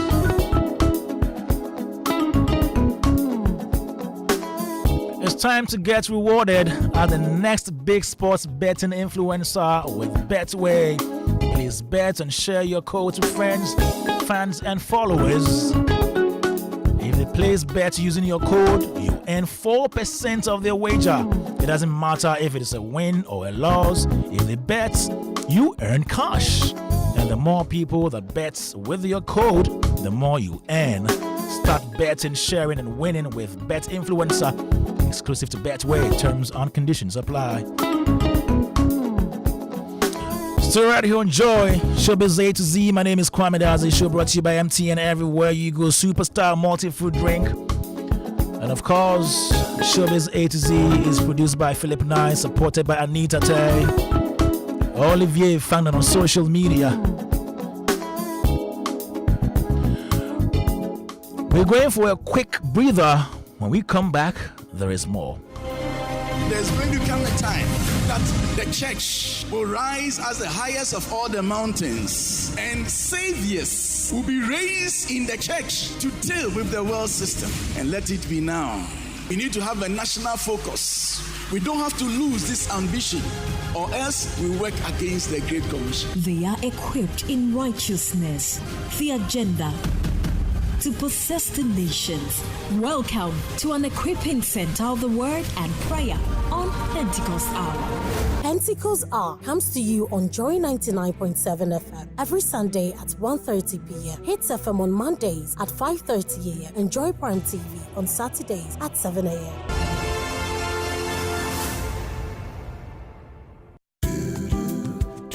Feel the excitement. Enjoy the conversation. Come with us on this exciting journey of growth and personal development. We challenge you to break the status quo, step out and do big things. Catch host Reverend Albert Okran as he vibes with CEOs, experts, and changemakers. Right here on Springboard, your virtual university. Now showing every Sunday at 9 p.m. on Joy News TV, 7 p.m. on Joy 99.7 FM, and streaming online on Facebook and YouTube. You can't miss it. Partners, MTN Ghana, Enterprise Group, and the Ghana Grows Program. A collaboration between MasterCard Foundation and Springboard Roadshow Foundation. Media partners, Joy FM, Joy News TV, and Graphic. Springboard. Your personal value will shoot up. Here's where we turn around. Here's where we turn around. Leadership is a lonely road. Leadership is a sacred calling to transform lives. Leaders often grapple with very difficult challenges that can threaten their spiritual and mental health and overall well-being. Leaders in Worship is the exclusive program for leaders designed to provide that safe and sacred space to nourish, enrich, and empower your personal relationship with the Lord Jesus Christ through worship and scriptural exhortations. Your exclusive program, Leaders in Worship, will take place on Friday, the 6th of June, 2025 at the Accra International Conference Center at 7 p.m. Ministering together with myself, Eric Odrokwapong, Sandra Houston Kelly from Ghana, and Jumbo Aniebie from the USA, together with anointed ministers from Ruach Global. A special attraction will be Ruach Jazz. Admission is free, but registration is strictly required. Your life will never be the same.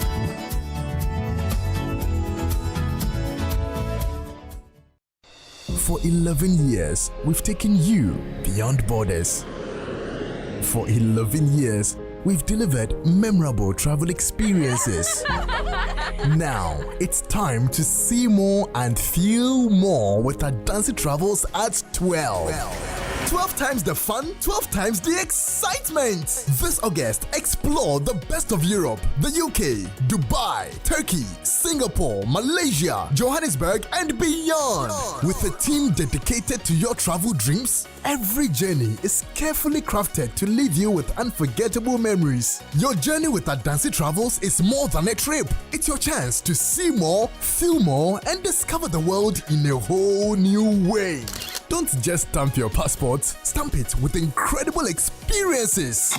Call 0595 500 817 or 0531 008 550 or visit AdansiTravels.com to book your spot. Adansi at 12. See more, feel more.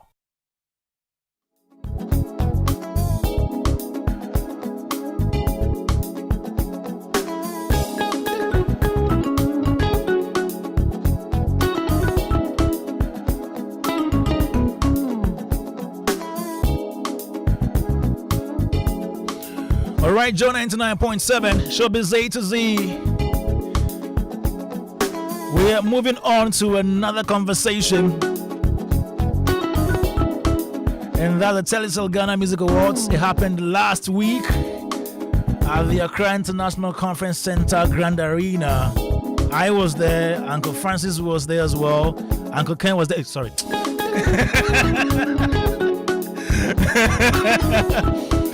I don't know about Ni Ayi and Nanaya Redu though.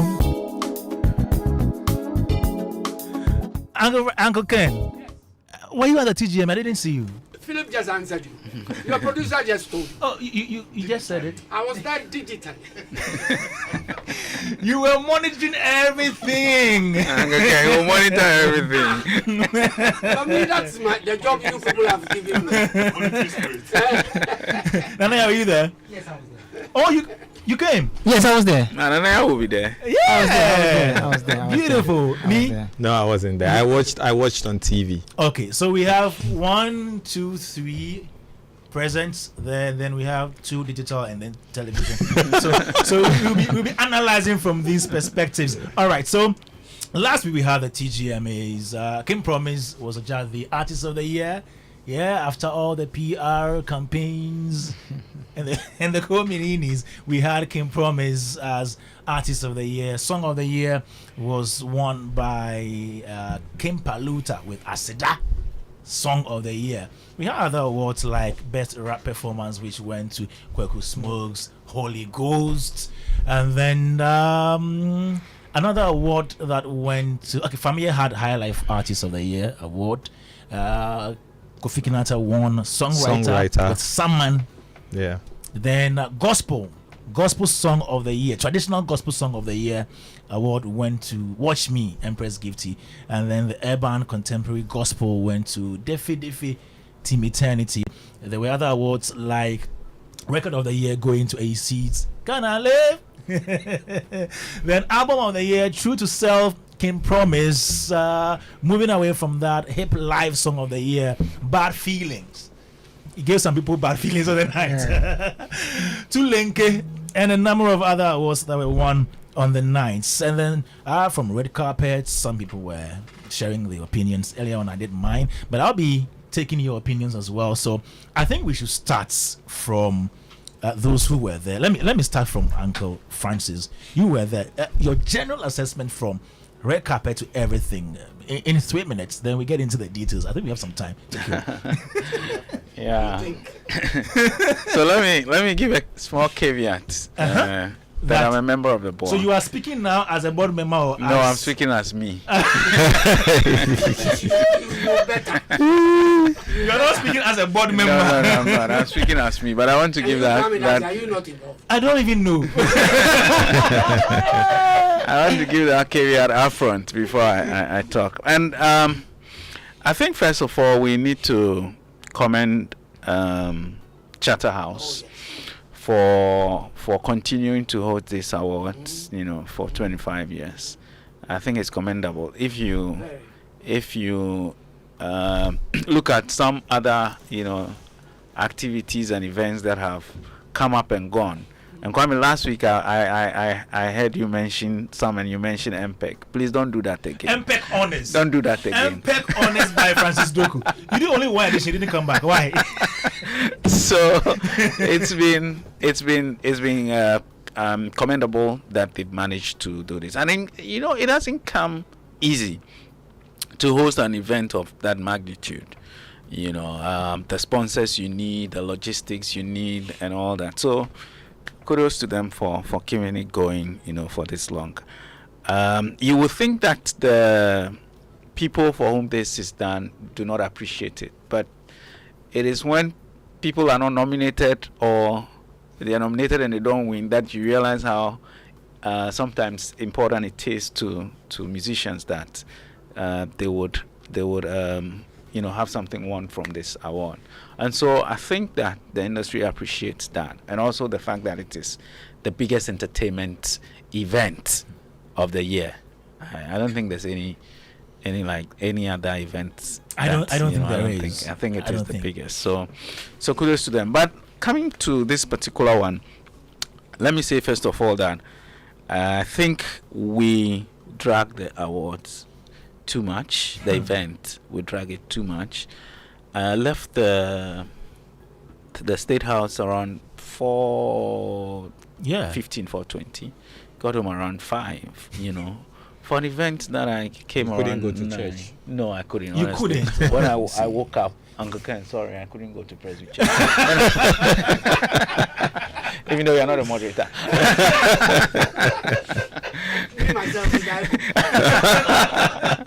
So when I woke up, it was almost 10, because it's tiring. So it drags, and like I said the last time, there was a time when, about 2 or 3 years ago, because of a lot of complaints about how long it was, we managed to reduce the time a bit to I think about 2 a.m. thereabout.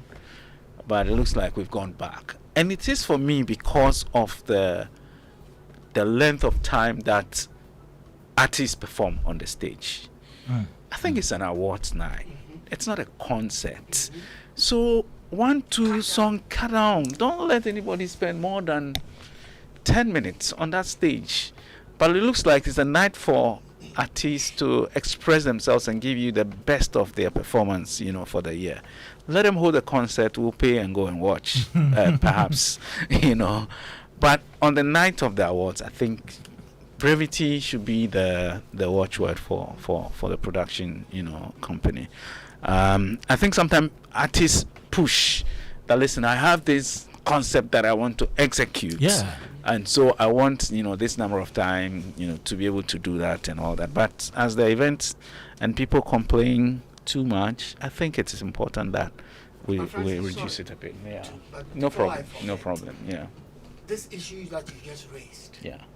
The spokesperson for the awards, Robert actually did say that artists who wanted to execute their concepts actually paid for the props that they needed.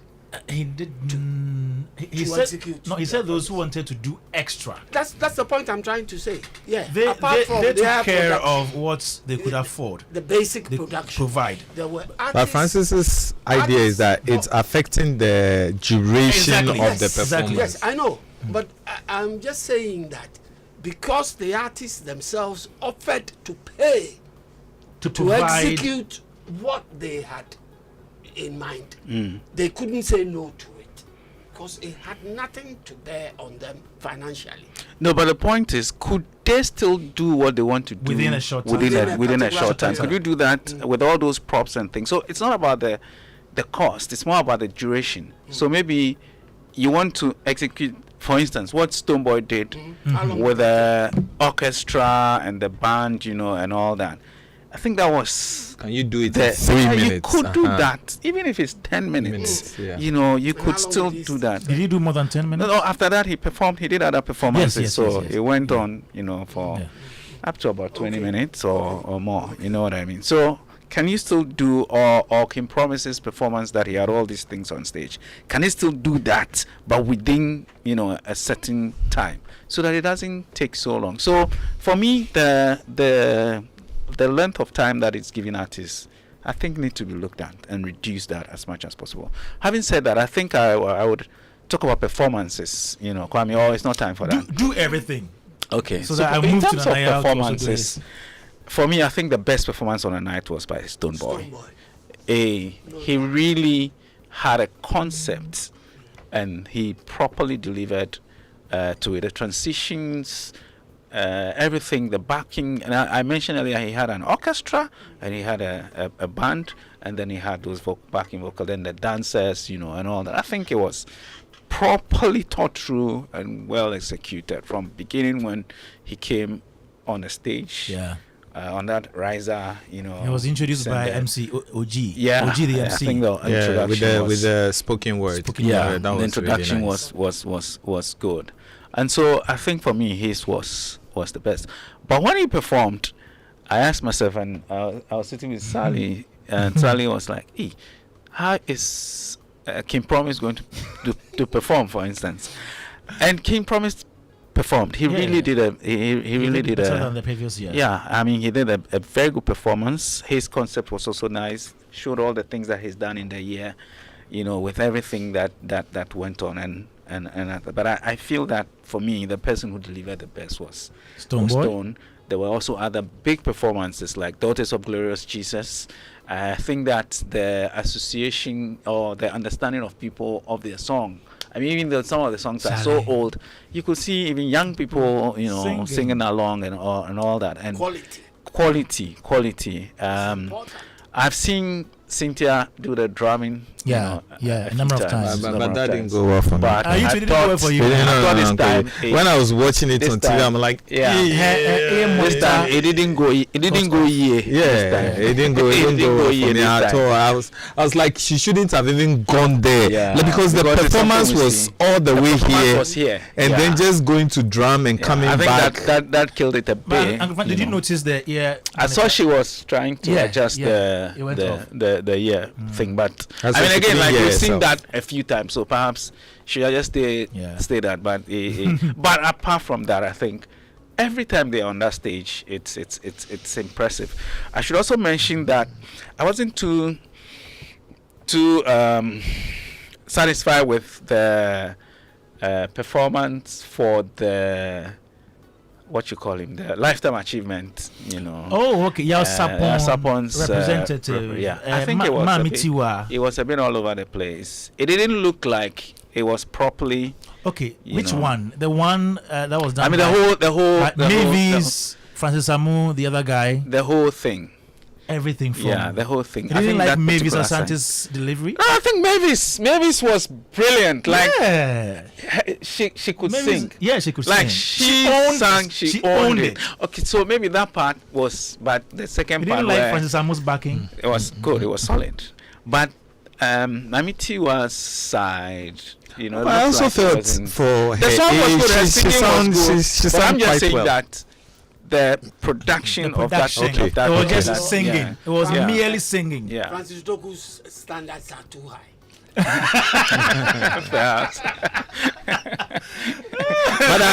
I actually understand him. I'm sure he's talking more about the conceptualization of how she comes on stage, how everything. It was like, okay, the craft you're taking on the award, sing and let's go. Sort of. Yeah.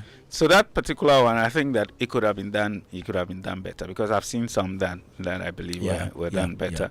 Then maybe just assurance so others can also say something. I think the red carpet. So performances generally, it was good, except a few. I was really disappointed by Kweku Smoke. I think that he had a concept, but his execution of the concept wasn't done. So it didn't come out well at all. And given what had been said about him leading to the event, I thought that it would have been better, but it wasn't. You enjoyed B-Strap? Oh, B-Strap wasn't good at all. I mean, I saw B-Strap at Takrady, and his performance and the response of the people was amazing. Takrady was fire. And it was why I felt that he needed to be the new artist of the year. Ahead of Team Eternity. But on the night, I was totally disappointed. I was disappointed, to be honest. I was disappointed on the night. And so, yes, I think it could. Great. Andy Dusty, do you want me to read this on air? Please tell me if you want me to read this on air. He produced the Sapon set. Okay. He did. And if you want me to read, please, because this message there. All right. Not ready. Send it to me. But Kwame, I would also say that in terms of red carpet, it could have been better. Again, for me, the production. The production could have been better because sometimes I saw some overhead shots that I didn't think needed to be, and a few things. And also, again, I mentioned the last time that people who came on the red carpet, it needs to be properly produced, that you know who it is, you know them by name. It's not just because we sent letters and we said exclusive, or invites and we said exclusive, and that's it. We need to know who is coming on the red carpet and what their concept is, and all that. I think when we do that, it would bring some listen, because unfortunate for us, we're doing this the same day that the AMVC was ongoing. Yeah. It was so unfortunate, if you like. So the comparison were too direct, and they did better in terms of the photo shoot, and all that. Here, I'm sure some of the photos that we saw were just phone yeah. So I believe that in terms of the production, we could do better. So for me, these are my initial thoughts. Great. The red carpet needs to be better produced. The time given to artists, I think, should reduce. We need to work towards ending the show by 2 a.m. Acha. So we know that it's like 4 hours. All right. All right. Talking about red carpets and again about time and how it dragged, Robert Clark was on Hit FM during the week, and he explained why that happened. Oh, initially we wanted to start latest by 9, between 9:15 and 9:30. We wanted to start, so we ended up starting at 10, and then we had to prolong the red carpet to accommodate a number of people. So and the end time. So the end time was supposed to be around 2. The challenge with the Ghana Music Awards is this: standard events you watch out there, 3.5 hours. If you take a typical Grammys, for example, they have about 3 hours for red carpet, 1 hour break before the show itself starts. If you put everything together, 3 hours, 3.5 hours, that's 6.5 hours, and then the 1 hour break, that's 7.5 hours. So when you say you are going for Grammy show, you have to prepare for 7 hours. So if at the end of the day we are working around close to that particular time, we've done well. Why I'm saying that is because 3.5 hours for the show, they are not presenting 20 awards. We are presenting 31 awards. You understand? And so what it means is we are presenting plus extra. I remember sitting at Summers, and after 3 hours, they had presented 12 awards. The rest are performances. Exactly. And then eventually ended like 15. And it was 3.5 hours. So if I'm doing 31 awards and I am doing 4.5 hours, I've done well. Do you understand what I'm saying? Yes, there are still things you want to be able to cut because we want to be able to cut it. But the reality is that if you measure it, you have to understand the peculiarities with respect to international standards and how different this one is from that particular one or these ones. So we had a shorter red carpet. Some people are having 3 hours red carpet. You make room for the other side just to be able to accommodate it. And we'll keep fine tuning until we have what we have. But the reality is that when you go out to Ghana Music Awards, just know that Charlie, we are in for the night. Robert Clark, when you go out for the TGMAs, know that you are in for the night. Nanaya, do you subscribe to that? Have you resigned yourself to the fact that when you go to TGMAs, you're going for an all-night service? Okay, so before I also speak, let me also say that I'm not on the board. No, I'm not on the board. So all right. Yeah, I was at the event. Okay. I had a lot of things I had written down. Good. But unfortunately, I will not be able to go through. Don't worry. Next time. Yes. You can write a blog. I have, and I deleted. Don't worry. Say it here. Say what. No. So the thing is, my first takeout is not on the organizers. All right. My first issue is with the third parties that are asked to work with the organizers. Good. So let's say the ticketing company. I got to the venue and I go to the States to go and check my ticket and everything. I stood there for some time and I saw a lot of things happening. Example, the guy who is scanning the VIP tickets and the guy who is giving the bands, they are on 2 different tables. So what I noticed was that at some point, there are these Goro boys who bring people to the guy who is wearing the bands. Oh. Yes. And then they give the bands. So when I come and I scan with you. Which area is this? Premium, VVIP? VIP. Okay. So the guy who is scanning the bands, right? I saw a lot of things. Yeah. And at some point, somebody scanned his and he said it has already been used. And I was asking myself, how is it that this guy's ticket has been used when he just got to the venue grounds? Second thing I also noticed, these guys don't help us. When I say help us, like those of us who do events, you do all the work and bring in a third party to manage a certain part of the event. Yeah. And they also give it to their workers or their team.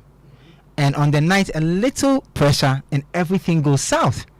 Little pressure, like let's say they are wearing they're scanning, they have a network error. Instead of them to take their time, and then now they tend to use their own ideas on how to get it going. So Kwame, you can get to the event. I scan yours, and then Philip will ask me, is it you alone or you are with somebody? When you say it's only me, somebody will shout, oh, so no, it's not only you. Then they bring another person who has been waiting, who doesn't have the ticket on his or her phone, and then they add the person to yours, and then they take whatever they have to take. Oh, hey, and this happened. Yes, at the state. How do you call it? So the car park of the state. Yes, and I got there after the red carpet because I didn't want to see the red carpet. Why didn't you want to see red carpet? I'll tell you why. I'm a producer. I curate events. When I followed the conversations that were happening around the red carpet, I knew that it wasn't going to go as they are saying. I'm being honest with you, so I didn't want to see. So you didn't see I didn't even watch. Carpet. I didn't even watch it on TV.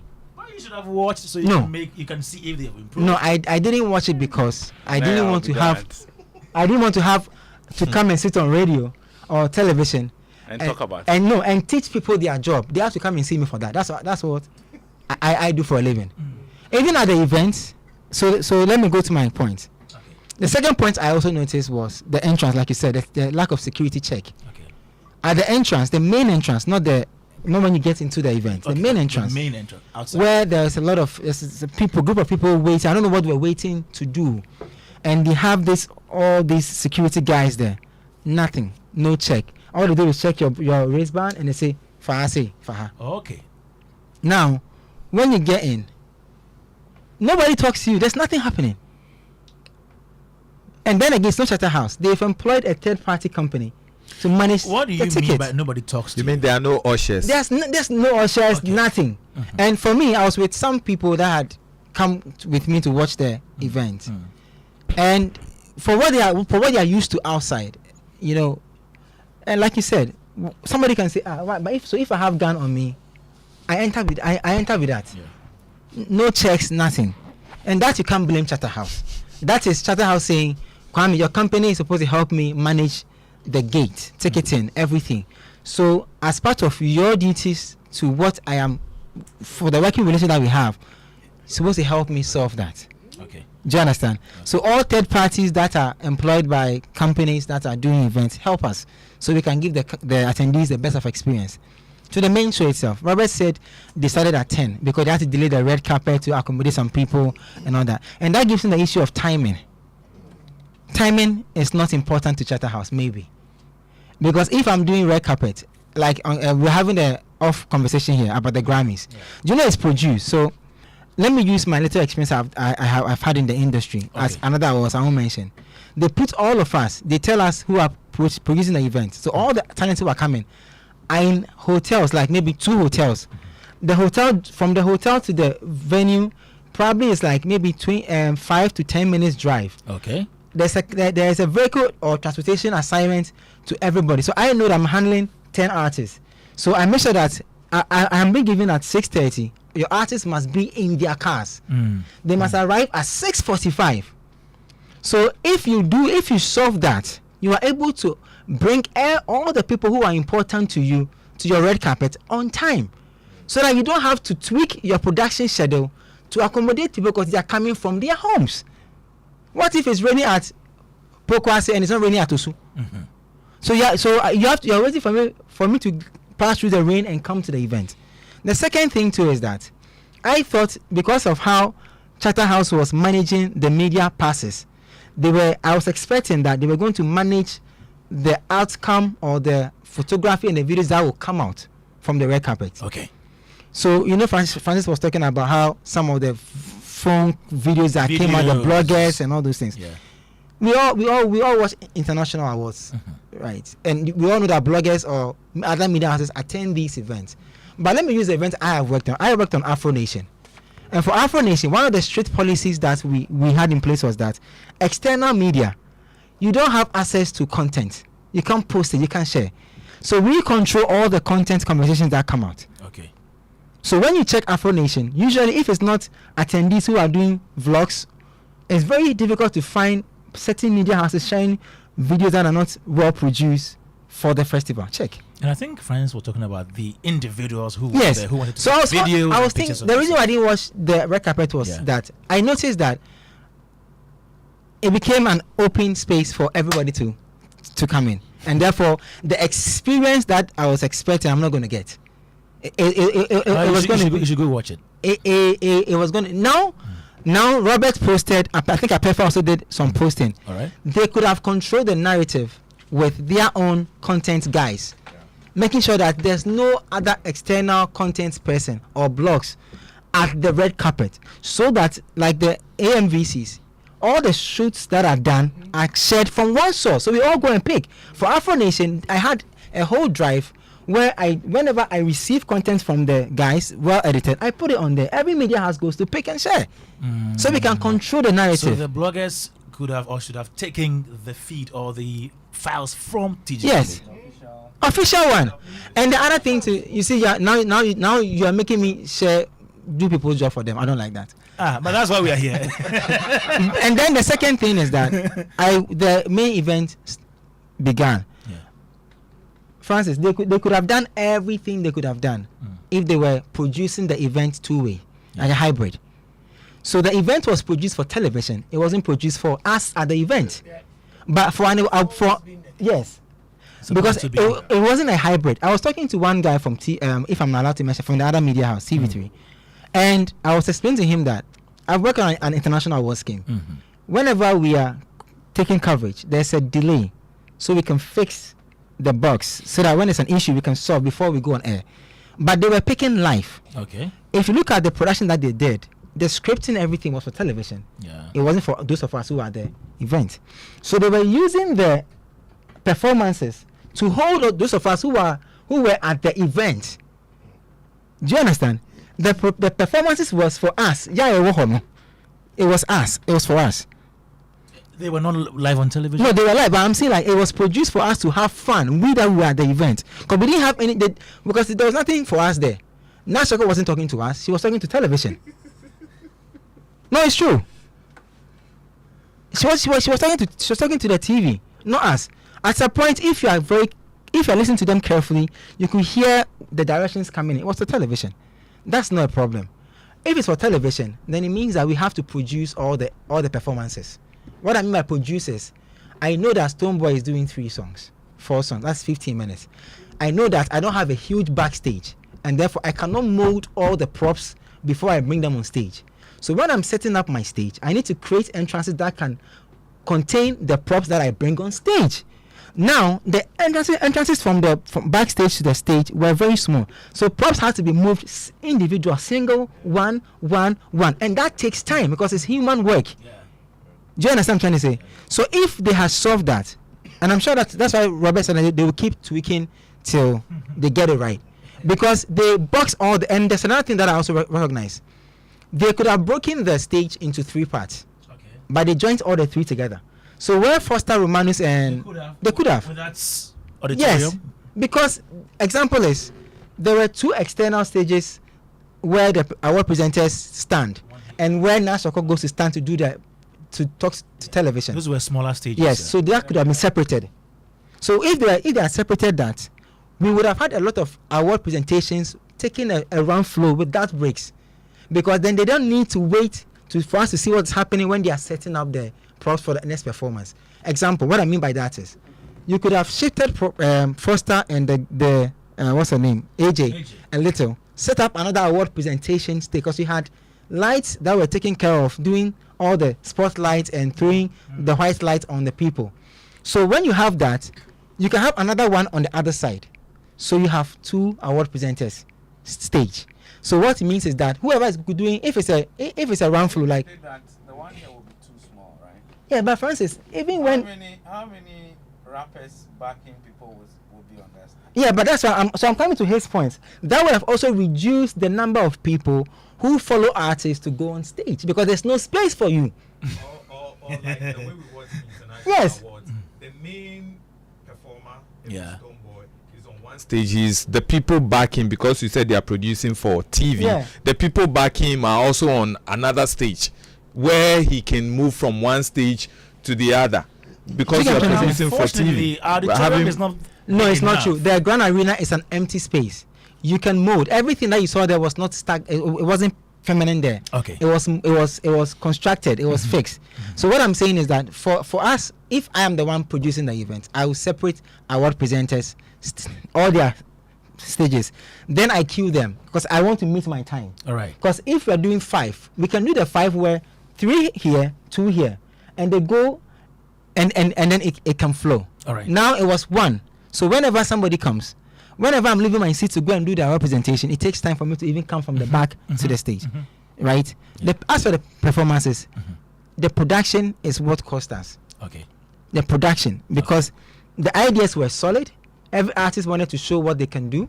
The number of artists performing were a lot, and by the production, I'm thinking that maybe in the future, if you watch the international awards like the BETs, you can box some of the performances together to create another experience. You know, like Stonebwoy tried to do.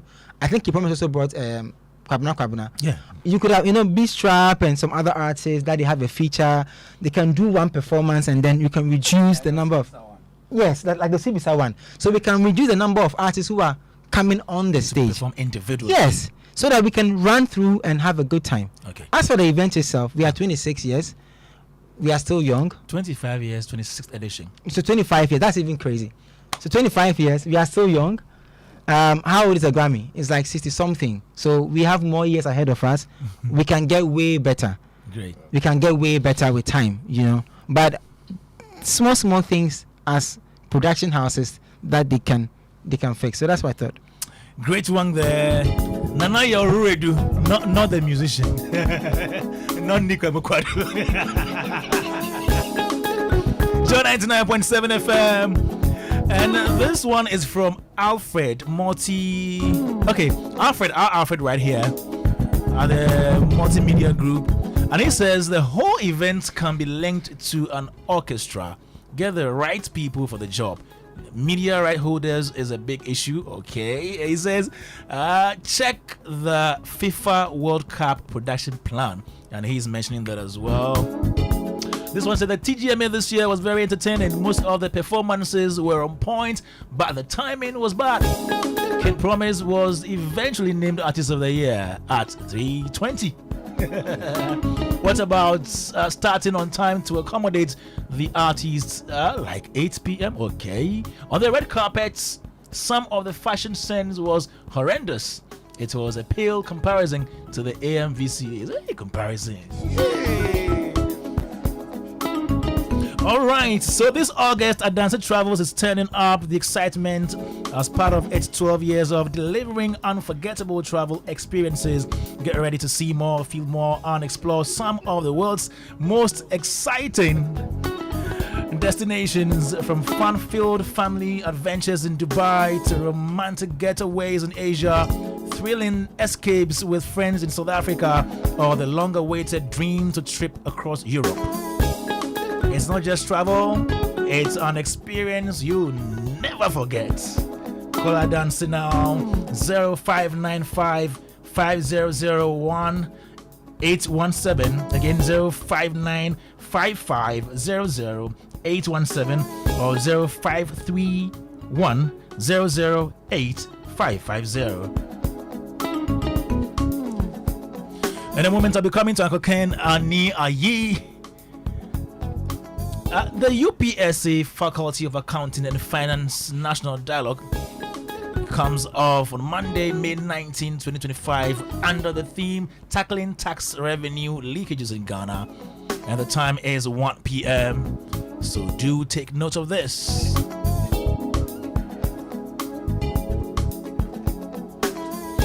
Joy News proudly present the top 10 impact makers. And they are making extraordinary impacts on society, from after school programs in Kisiman to mental health advocacy in the Ashanti region, through to solar in the Upper West region, clean water projects, inclusive education, women's empowerment, and more. These are the true agents of change in marginalized communities across the country. Catch the inspiring stories on Joy News as we honor the selfless individuals reshaping lives one step at a time. Let me come to you, Ni Solomon. You watch from home, so let's do the home experience. How did you feel? How did you feel when you were watching from television? Right. So I mean, I'm an event organizer myself. So I mean, I have to say that doing this for 25 years is not easy. You know, I'm a playwright, and I remember when I produced my first play. It was a sold out. And then everybody was like, next day, what are you doing? Then it dawned on me that, originally I wrote the play for the BBC and I've done it. Now I have to come back and do another play, you know, and then I did another one. And then people said, the next one. So sitting down and coming up with fresh, exciting concepts every now and then, it's a very difficult task. And it's the reason why I always like to give respect to Shatawale, Stoneboy, Sarkodie for the number of years they've stayed consistent. It's not easy. It's not even easy producing one song and making sure that you're coming back next year to do the same thing. So to see them to do it for 26 years, they've done very well. There were some issues that I saw from TV. So you are saying that from a TV perspective. First of all, I'll talk about Foster and AJ. I think that pair didn't work. It didn't? It didn't work. The pairing. I think if you say it didn't work, it's an understatement. You believe so too? I do. What did you think like it didn't work on the night. There was I think there was humor on the night. Humor didn't land. No. Humor didn't land. If you ask me, I would rather put AJ like person, two of them to host that part of the show, that session? Or bring another comedian to be with Foster. Okay. Because there were things Foster was saying that I was thinking that AJ could have just added something to make it fun. She would just laugh small and just AJ was staying on business. She was off exactly. Energy to drive. AJ's idea is I'm here to make sure I present whatever I need to present, and I'm doing the job for my paymasters, and that is it. Foster too was here to make all the jokes about everything. Some of them not necessary. But the jokes were not also clicking. You know, so I think it was a very difficult night for both of them. I don't know how they handled it and maneuvered the 7 hours and all of that. But because if you're a comedian, you know that creating jokes is not easy. Making people to laugh is not easy. So I think it was one of those difficult moments. Maybe going forward, Chatham should find another way of doing that pair. I think that if they had put two comedians there, it would have given the audience, especially looking at the concept they have in mind, it would have made the whole show a bit lighter. The choice for Nana Shoko was perfect. I mean, she's done it many years and she did it flawlessly, and there was no problem with that for me. Nanaya spoke about something that I was actually going to talk about. I was thinking of the same thing, that they could have had multiple sets.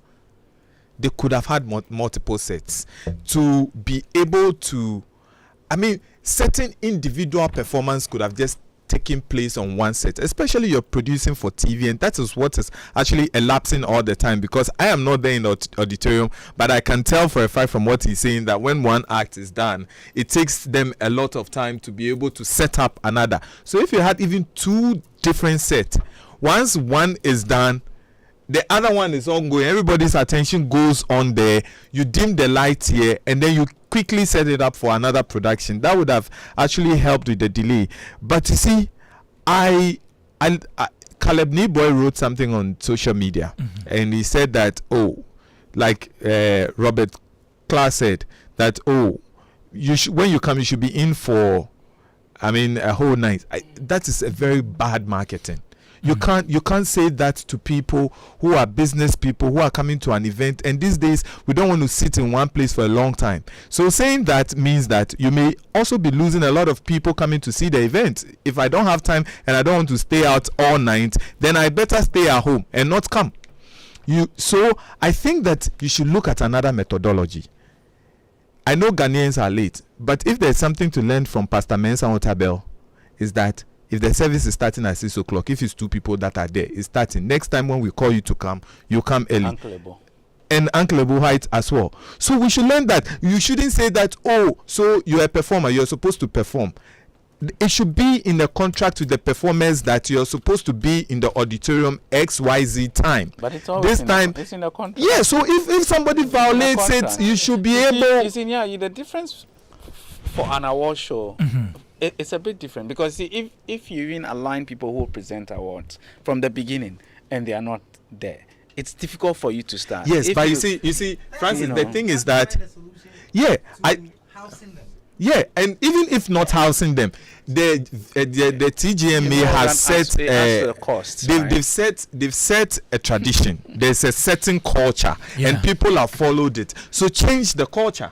Somebody is going to, you see, if they say you are presenting an award, and they on the letter they say show up at 7, you show up at 9, because you know that when you show up at 7, there's no way the event is going to start. But what if you now decide that you're sticking with your time? The show starts at 7 o'clock. Red carpet is done by, let's say 9 o'clock. The show starts at 10 o'clock. 10 o'clock you start. By 3 o'clock you're done. You should be able to stick with the plan so that your stakeholders and every individual who comes to the award can take you serious. But as it stands right now, you can't take the organizer serious, because when they say 7, it means 9. And so next time when you're doing the event, once you tell people show up at 7, they will show up at 9. And I think that's the major problem with that. So they have to make sure that they stick with the time. And so when people are presenting awards, whatever time you give them, start the event. And from what I was told from Niboy's post was that even as at a certain time there were empty seats in the auditorium, and some of the top artists had not even come to take their seats. Start the event. You see, for that one, I can tell you why there were some empty seats.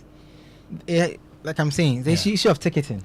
That's one. That's and then the red carpet. So it means that there was a lot of people outside sorting out their tickets. We were in the auditorium. Apparently, our tickets had numbers. Okay. I don't know if you guys had a number. I didn't check. But yeah, I had a number. Mine was 15. So I get to the place. Nobody is talking to me. So I go and stand at the back. I had my name. I had a name. Okay, so mine had a number. Even the name. So he is a big man. So he has his name. No, they had a reserve with names on it. No, but let me wrap up. Let's wrap up so Uncle Ken comes in. Yes, let me wrap up quite quickly. And then also the red carpet. I don't know why they switched from the gentleman and the lady, and all of a sudden 4 ladies had to take a seat. Now when someone comes and the person wants to talk, the person is looking very confused whether I should stand here. And we're watching this on live TV. At a point they had to come, I don't know whether it was Obo or somebody, they had to come and call the person off camera, like they called the person to come, Andrew will turn into you. And it was on television. It was on television. We're watching, So I don't know the concept behind the 4 ladies coming to sit when you had already had a gentleman and a lady who are doing a good job. This person will go to this person and that person. So I think 4 ladies. There was some 4 ladies. The lady, I don't know her name. The lady was hosting the show. No, it's a partnership thing. So some of these things, it's understandable. You see, it's understandable. It's a partnership thing, and Uncle Francis knows more about this than so we do. that also messed up. I think that watching the red carpet from home, that actually messed it up a little. Yeah. They could have just stuck with the gentleman and the lady that were hosting the show. They did a very Are you good not job. done? I have a lot, but it's okay. I bet we have a few minutes left. Let Uncle come from his couch with his popcorn and his drink, watching. Say, Uncle Ken, let's go. So Kwame, is it because I wasn't there that I'm not giving enough time to speak? You have enough time to speak. I don't. Oh, you know it. The whole time is for you. Let's go, Uncle Ken.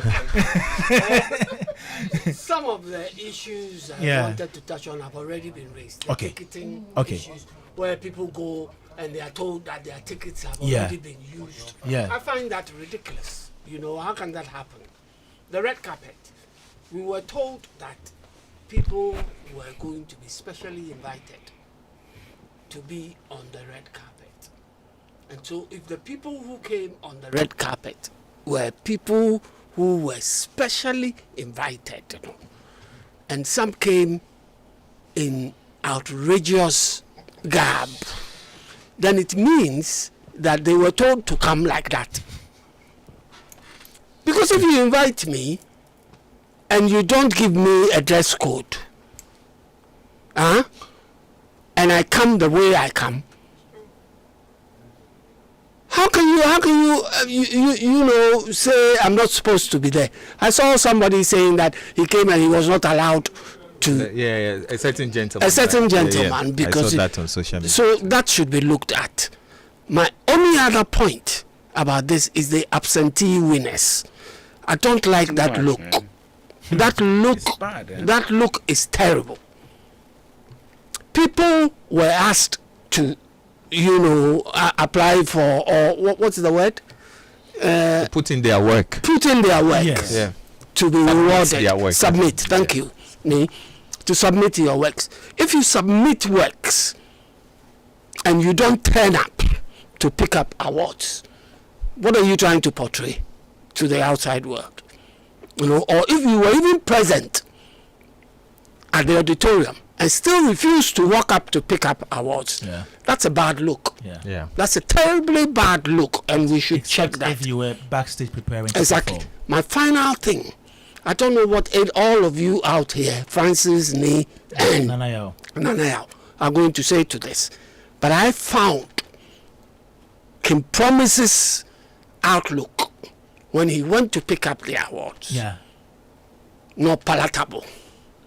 His garb, what he was wearing when he made his acceptance speech, it wasn't nice on that stage. I don't know. That's why I'm saying maybe you people. It was his performance attire.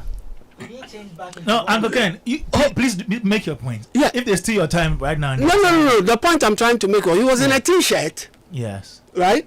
King Promise. He was in a t-shirt flanked by his mom and his entourage. Yes. And I did not find that look something that we should put out to the world about our artist of the year. That's what I'm saying. I don't know what you guys are. Maybe me, I'm old school also. They will not talk for today. Next time. They won't. That time is fast spent. No. If I invite them today, it will be a long thing. We have just a few minutes to go. So let Uncle Ken just finish. The t-shirt. Yes. And Autofista that he was That's wearing. what he performed with. That's what he performed. Yes. Yeah. And I'm saying that our artist of the year did not depict. Maybe he didn't know he was going to win. So. He knew. No, he kept saying that he was That going Oh, is the to win. culture Even when they asked they've him, been what- this And all I'm about. saying that I get worried Okay. He with was that, very confident that he will Kwame. win. And maybe because I'm of a different generation. I think I agree with Uncle Ken. I had the same thought. Yeah. that it could have been, yes, better, the representation. representation to the outside world of a Ghanaian artist of the year, Great. just like an American New Yorker. Okay. How? I get you. Thank you very much, Uncle Ken. Joe 99.7 FM, the 7th Africa Youth in Tourism Innovation Summit and Challenge is coming up 25th and 26th June. Uncle Francis, tell us more about this. Tell us more about the 7th Africa Youth in Tourism Innovation Summit and Challenge. Please, we have 1.5 minutes. It's an annual thing where young people within the tourism value chain are given the opportunity to present their work, and then in a challenge form, and then there's a faculty that would assess which one is the best, and then they choose one. But before then, there will be a short list who will pitch directly to this faculty, and then the winner will be announced. And that winner will be supported with many things, including mentorship, including helping them develop their product and helping them with marketing, and all that. And it happens every year. This year is taking place in South Africa. Okay. From 24th to 27th June. And so the selection is the process.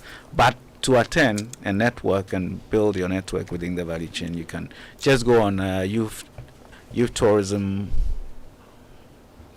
Yes. Tourismsummit.com and register to attend. Thank you very much, Uncle Francis. A big thank you to you, Uncle Kennedy, as well. Ni Ayi Solomon, who is a playwright, tour consultant. To you, Nanaya Radio, creative entrepreneur. Francis Doku is CEO, Maestro Africa Group, West Africa Regional Rep, Africa Tourism Partners.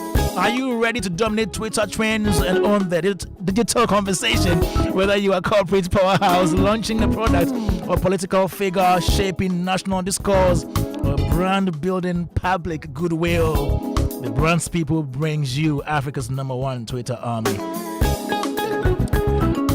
It's been great having you right here on Showbiz A-Z. Let's meet next week. Show brought to you by MTN Everywhere You Go Superstar Multi-Food Drink. This show was produced by Philip Nye, supported by Anita Tay. My name is Kwame Dadzie. See you next week.